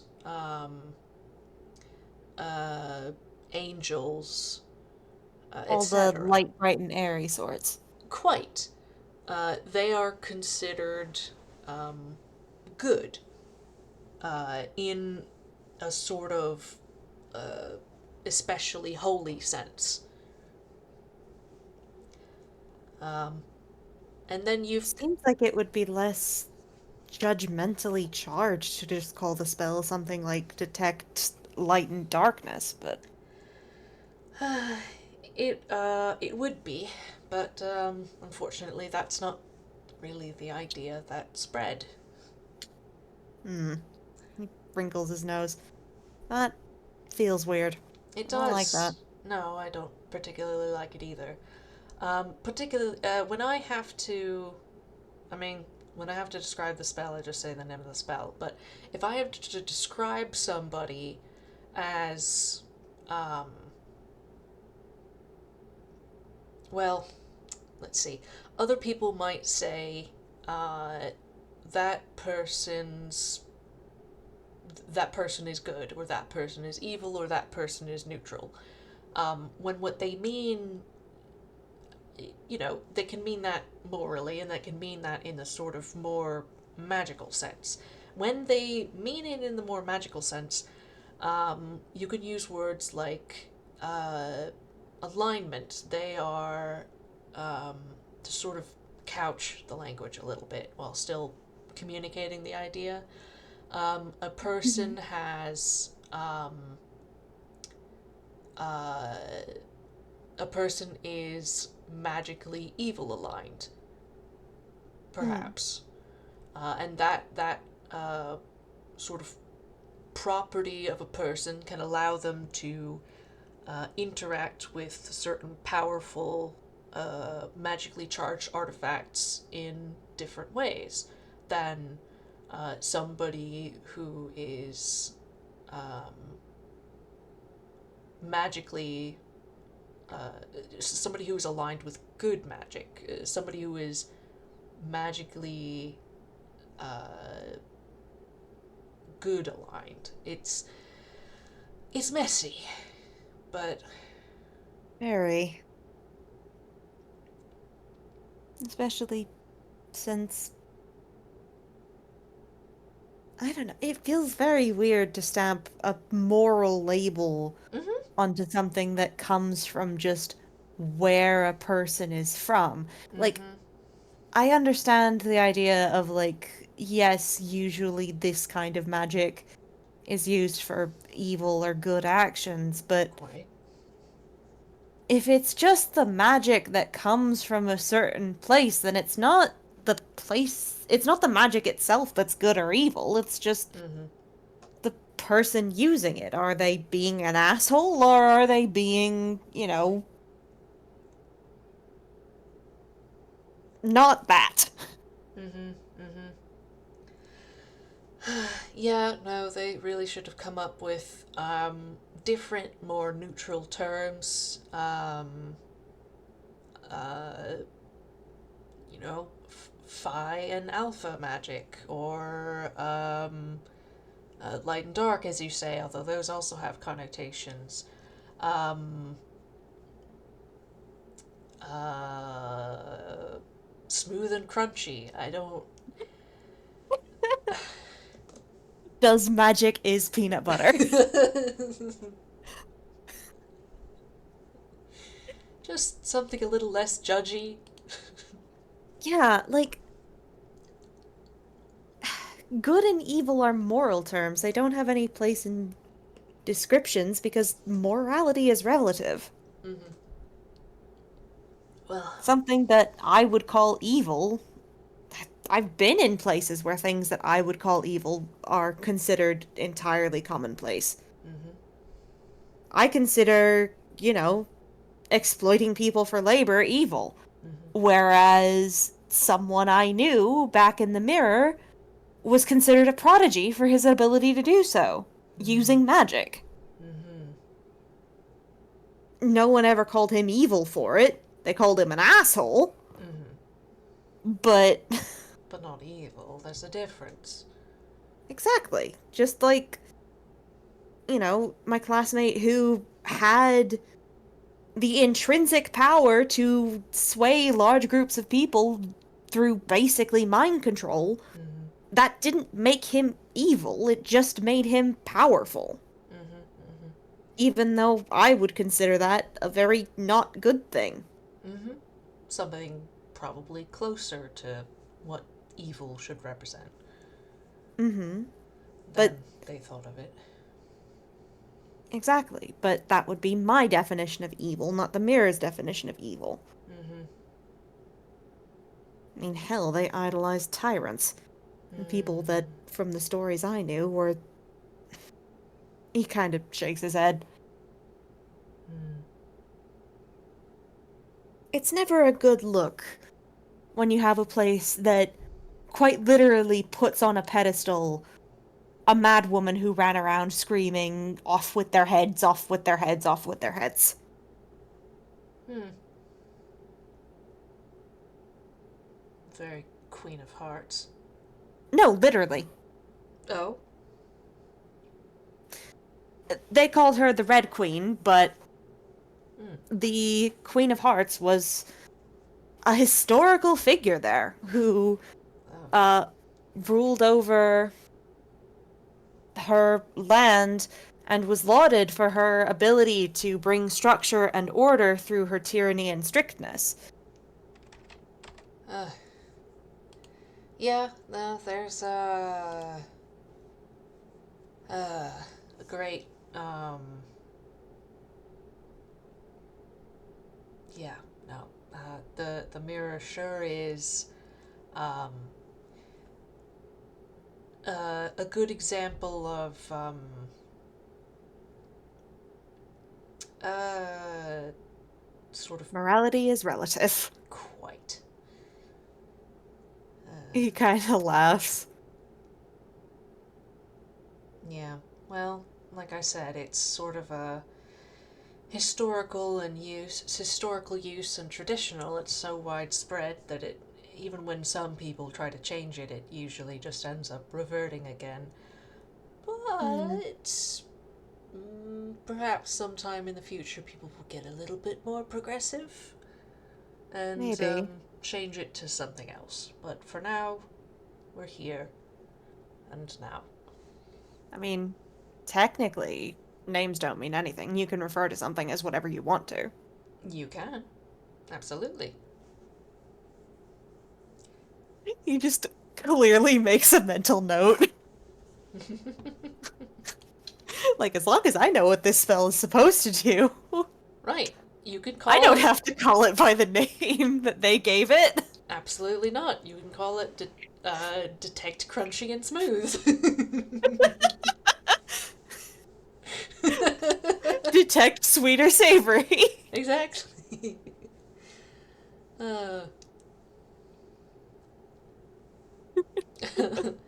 Uh, Professor goes, eventually goes back through the rest of his spells. Detect Hmm. thoughts, um, Misty Step, it's a sort of small teleport. Hmm. Phantasmal Force, that one does, can cause harm if done a certain way. Hmm. Counterspell, that counterspell is so useful. If you ever have somebody doing magic near you and you don't want them to do that magic, you want to use counterspell. What? It's like an off button? Um, or Uno reverse card? um, well, Uno reverse card would infer that it sort of puts their effect on them, which it doesn't do, but it does just sort of cancel the spell, um, prevents it from happening. Magical nope. Essentially. That sounds very useful. I can think of several points where that could have come in handy. He like mutters something under his breath of just stupid heel spamming octopus.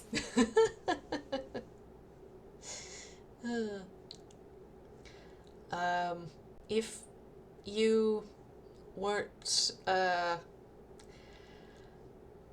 a more physics based explanation would be that it sort of emits a countering frequency to the magic being cast, Hmm. to uh, cancel it out so that no magic actually occurs. A bit paradoxically, because it is a spell, it is magic. Um, and you don't. Magically induced anti-magic. Uh, a bit, yes. Wild. That actually sounds very useful. Do you think you could teach me? Absolutely. Um, let's see. Uh, let's see. When I do it, I usually. It's one thing to do it, and it's another thing to teach it. Explain it. um, Makes sense from what you explained. A lot of the way you do magic is similar to how doing old trade felt to me. Very much not thinking too much about how it works, just doing the thing that makes sense. mhm, mhm. All right. So, uh, let's see. I can't just. Hmm. Well, it won't. All right. When I do it, it looks like this. And he just like points at Yura. Um, and nothing happens. And he realizes that that looks silly, so he just like. Now I do. It only works if there's actually magic being cast. Um, so if you could kindly cast something, maybe Um, maybe the Illusion one, since we can see if that gets dispelled. Yoda does like a little salute and then pulls his headphones back up so that they're like over one ear, turns to a different song, um, and taps his fingers in time with it, um, creating a bit of an illusion of sort of a sparkling field of stars. Mm-hmm. He starts to, but Professor points at him and casts Counterspell, which for the professor kind of sounds like um, it kind of sounds like a light bulb like burning out, like popping. Mm. Um, I think Yoda does like really quickly shake his hand out because, oh, that felt cold. Well, it felt really hot and then cold. Ow. hmm. Weird. Okay.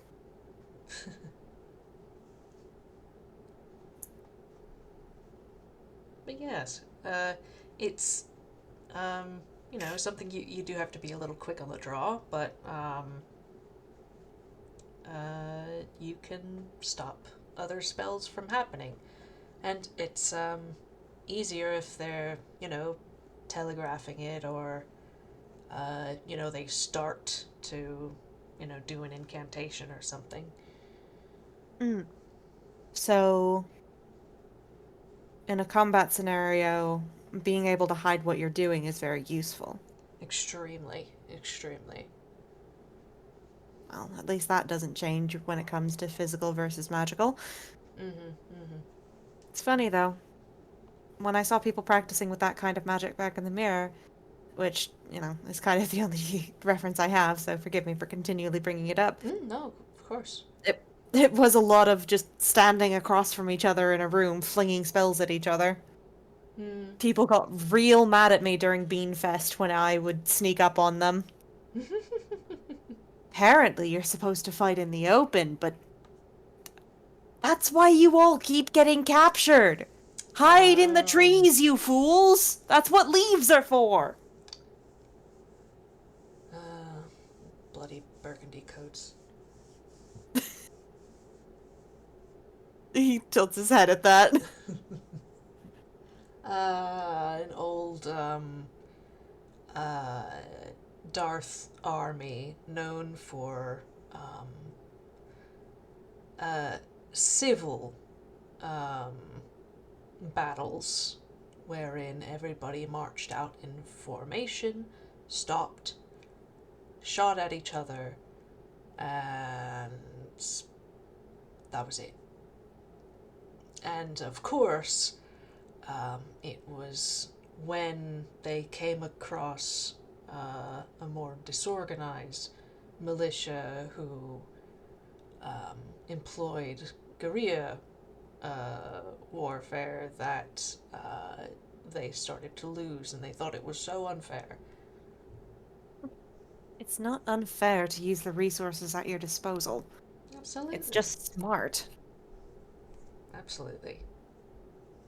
It was really funny to me during the Beanfest events because I would always do decently well because I was the only one who actually seemed to grasp that. They were all so used to using magic, they didn't seem to know how to handle themselves when they weren't allowed to.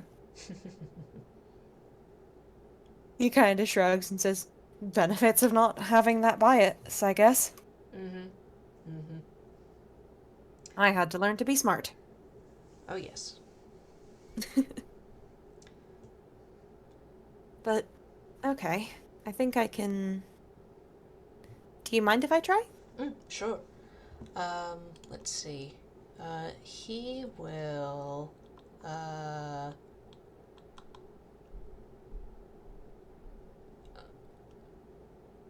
oh, he will. He first demonstrates how he casts Dimension Door because it's very telegraphy. He has Mm-hmm. to do a motion in the air to sort of like open up a tear in space and then go through it. So that's Mm-hmm. like a whole several motions he has to do. So he does it and, like, pops out of space a full 40 feet to the left. And Mm-hmm. then he, gives Yuura a second to recalibrate, and then he goes to do it again. Mm-hmm. Um, and I'm going to do a little bit of something fun because I recently got a certain item approved. Ooh. Um, so Yoda watches Professor do the dimension door, kind of memorizing the movements he takes. Um, and then goes to copy uh Professor's movements Mm-hmm. for the counterspell. Um, but there is a flash in his hand when he goes to point towards what he wants to cancel. Mm-hmm. Um, and an item appears there that is um sort of a it looks a bit like a wand Mm-hmm. um until as the motion is completed it flicks open and turns itself into a hand fan Mm. with glowing sort of slightly iridescent white spokes and the sort of fabric between the different, for lack of a better term, blades of the fan Mm-hmm. uh, being made of a sort of semi-transparent violet and seafoam green light. Mm-hmm. And the counterspell on the dimension door doesn't come from Yoda's hands. It basically gets directed through that fan. Mm-hmm. And so when it's cast, it feels like um it feels a bit like um a sharp wind Mm-hmm. from off the sea that slams the door shut before the professor can use it. Mm-hmm. Yeah.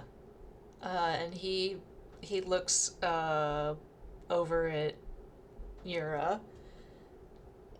What? Well, it worked. What's that?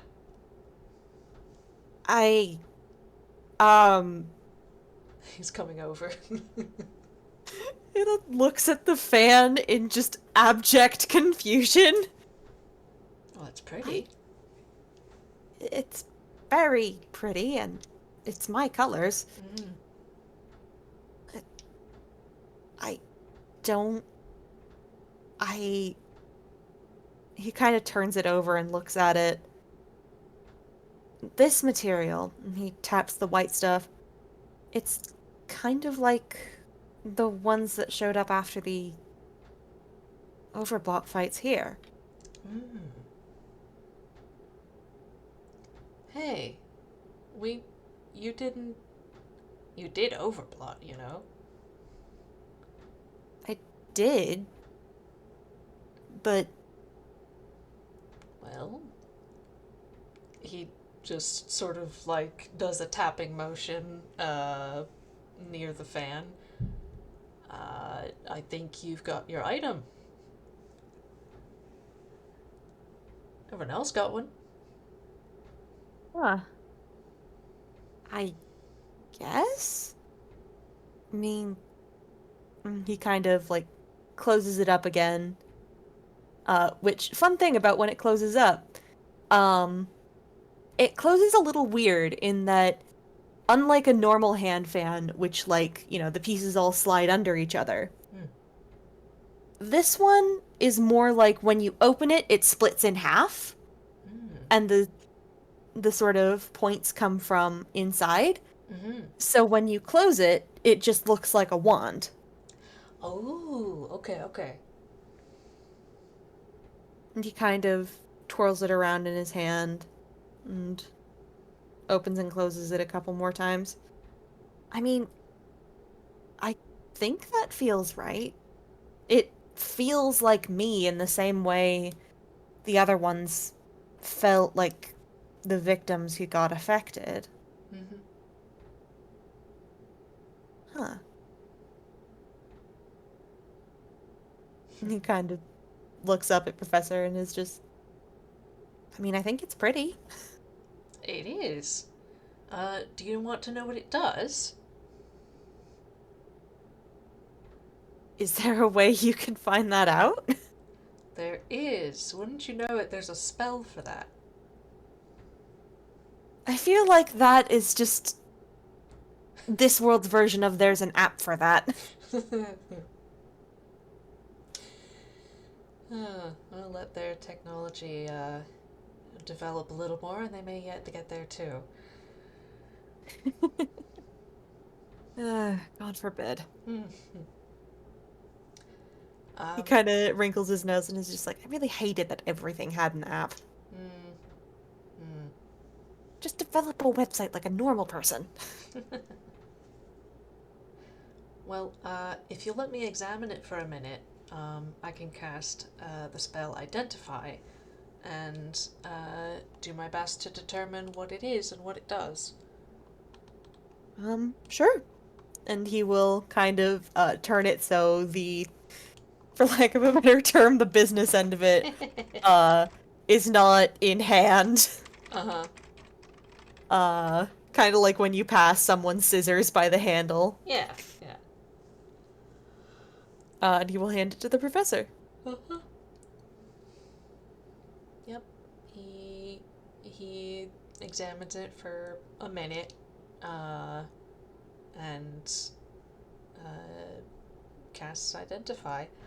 Um, if the object is a magic item or some other magical object, you learn its properties and how to use them, whether it requires attunement, how many charges it has, if any, Hmm. um, Hmm.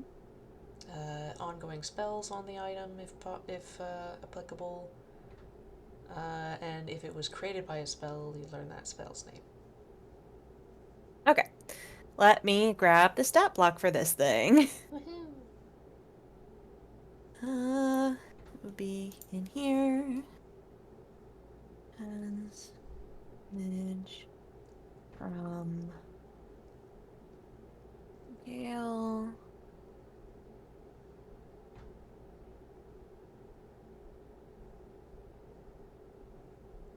Ah, here we go.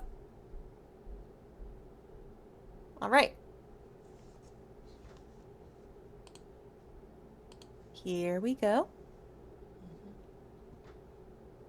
Bloop. Mm-hmm.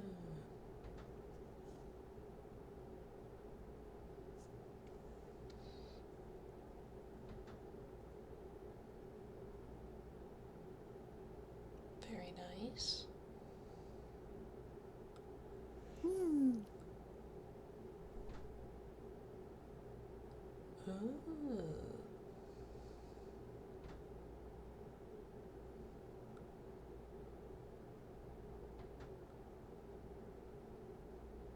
Mm-hmm.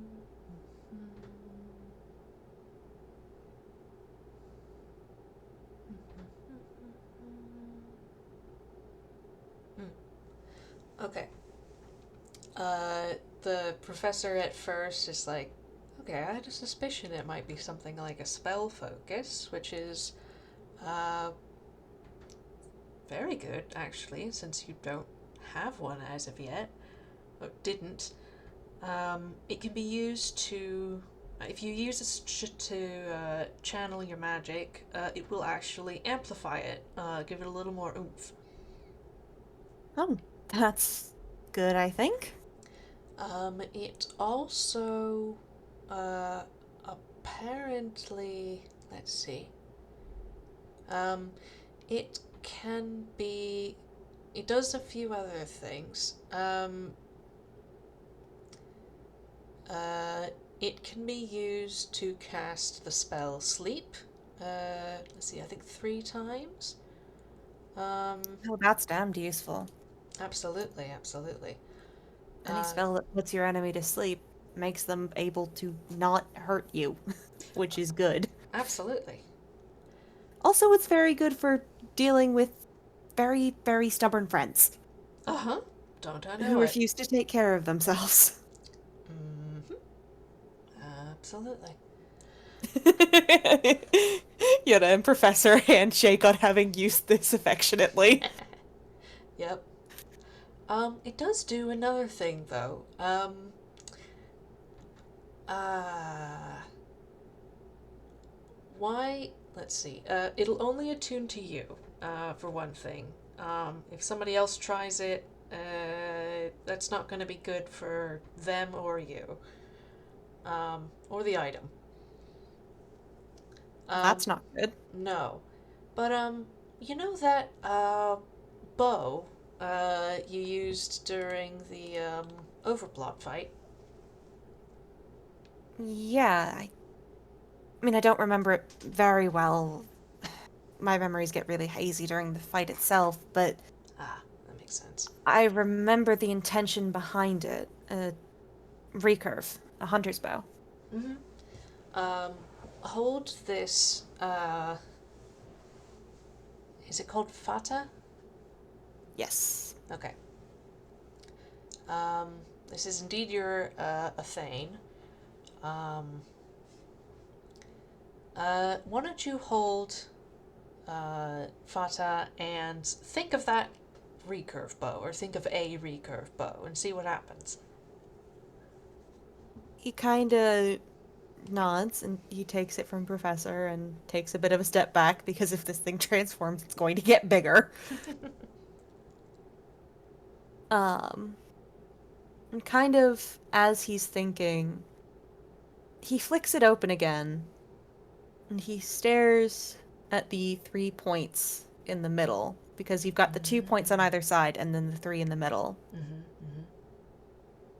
He blinks and he notices something about the shape of them and sort of puts his fingers through the veil of magic that makes up the fabric of this thing. mm-hmm, Wraps his fingers around the three middle points and pulls.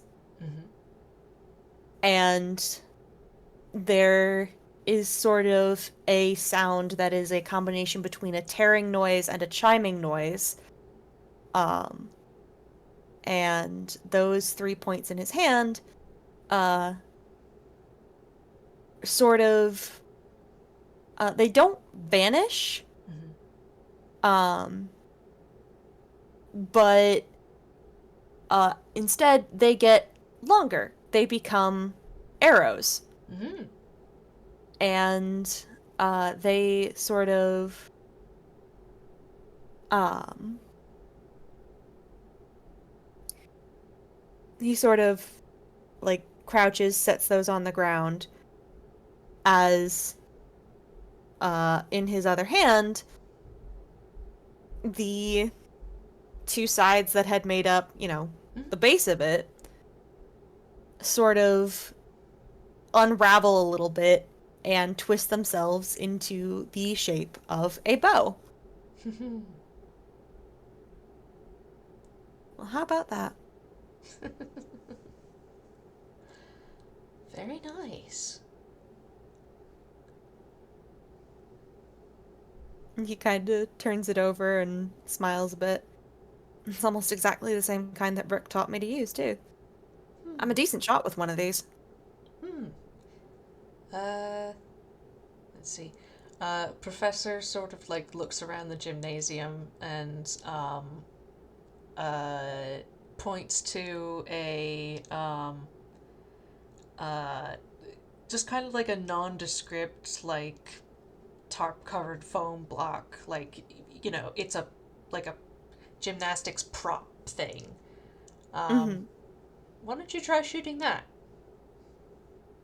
Okay. He gives a little bit of a shrug. Um, Let me see. 'Cause I don't have memorized how a Mm. longbow works, which is what this is mechanically. Ah. Um, right, longbow. Well, you're It's using okay. charisma, so oh, Right, so it's for your attack and damage. Yeah, yeah. So uh so it would be d20 plus 5 on both, huh. I think. D20 plus 5 D20 D20 plus your charisma modifier. Yes, which is a 5. Okay, okay. Um and and then for damage that would be longbow damage plus charisma modifier. Right, right. And longbow does Probably like a D6 or D8. 1d8 piercing. Okay. Okay, so d20 plus 5. I found my d20 again, by the way. Yay. Let's roll that. Okay, 15 plus 5. That's a dirty 20. I'm assuming that hits this thing's AC. What did you Yeah. roll? Dirty 20, 15 Oh, plus 5. absolutely, absolutely. I assume a foam block does not have much in the way of energy Nah. or armor. No, no. The arrow honestly, uh, probably sinks to, like, most of the shaft probably sinks into it. Yeah. And then that would be a d8 plus 5. Where's my d8? Wait, it wouldn't be in this box. It would be in the other box. I have 2 dice boxes now. Hmm, One of them used to be a chocolate box. nice. Do you know if he's, proficient in longbow? He is not, but this counts as one with which he is proficient. Gotcha. It's one of those items. In that case, well, you already did it this time, but next time, when you're doing the attack roll, you can add your proficiency bonus. Oh, wild. Okay, so that would be, in this case, that would have been a 23. Very Not nice. bad. No, not at all. And then the d8, 4 plus 5, 9. Nice. Yeah. No, it definitely makes a big old hole in this kind of big foam block, and the arrow buries itself in there. Yeah, which, fun little thing about how this manifests. Sorry, I have a lot of flavor text on this No, thing. absolutely. Um, he doesn't use one of the 3 arrows that came with the fan because, fun fact, those are the 3 that can do sleep. Ah. Um, Instead, he pulls back on the string of the bow, and a bright, glowing arrow of violet light, well, white that gives off a violet glow, basically. Yeah, yeah, yeah. I get you. Like a lightsaber. Um, yes, kind of. Um, Appears sort of on the string as he pulls back, and when he lets go, it flies forward, hits as deep as it's going to hit, um, and then fades to seafoam green smoke, Ooh. which fades away. Oh, very nice. Oh, that is very cool. Don't have to recollect arrows afterwards either. That's a relief. That Mm-hmm. could get very messy. Yes, that can get very annoying. Wow. Well, I'd say that's a pretty fantastic item. It's damned useful. Mm-hmm. I'll have to keep it on hand. Absolutely. Especially if, someone else getting their hands on it could be a safety risk for them. Mm-hmm. It's if they handle it, it should be okay. But if they try to attune to it, try to use it, then yeah, that could be an issue. Yeah, so this is not one we can lend out. No. He does laugh at that. No. He will kind of smile, and walk over, and bump his shoulder against the professor's arm. Hmm. Thank you for teaching me today. It's really been helpful. I really appreciate it. Absolutely. I'm glad I could help. It's a lot less scary when you're being taught by someone who actually knows what they're doing. Yes, that's true. Well, you did really well. Thank you. You're a good teacher. Well, I should hope so, with a name like the professor. Well, you can definitely call it an earned moniker, I think. Thank you. Yuura will smile and pick up the arrows that he set down and Hmm. sort of spin them around in his hands, and they get zooped back into the bow, which shrinks back down into a fan. Very nice. And he kind of fiddles with it. I'll have to figure out a way to carry this. Hmm. You can make a little holster for it. That seems a bit much. I was thinking of just, um, I suppose I could put it on a ribbon. Oh, you could do that. I know a couple of knots that come undone pretty easily if you pull on them in the right way, but won't otherwise. Mm-hmm, mm-hmm. Very good idea. Um, Honestly, the thing with people who I've noticed that sometimes people who have had a hammer space their whole lives um, forget about the fumbling part and just put everything in there, including their weapons and things that are uh, crucial to have Be at a moment's dangerous. notice. Right. And then sometimes they don't get it out when they want it. Yeah. You know what I said earlier about being glad that I didn't grow up with those conveniences?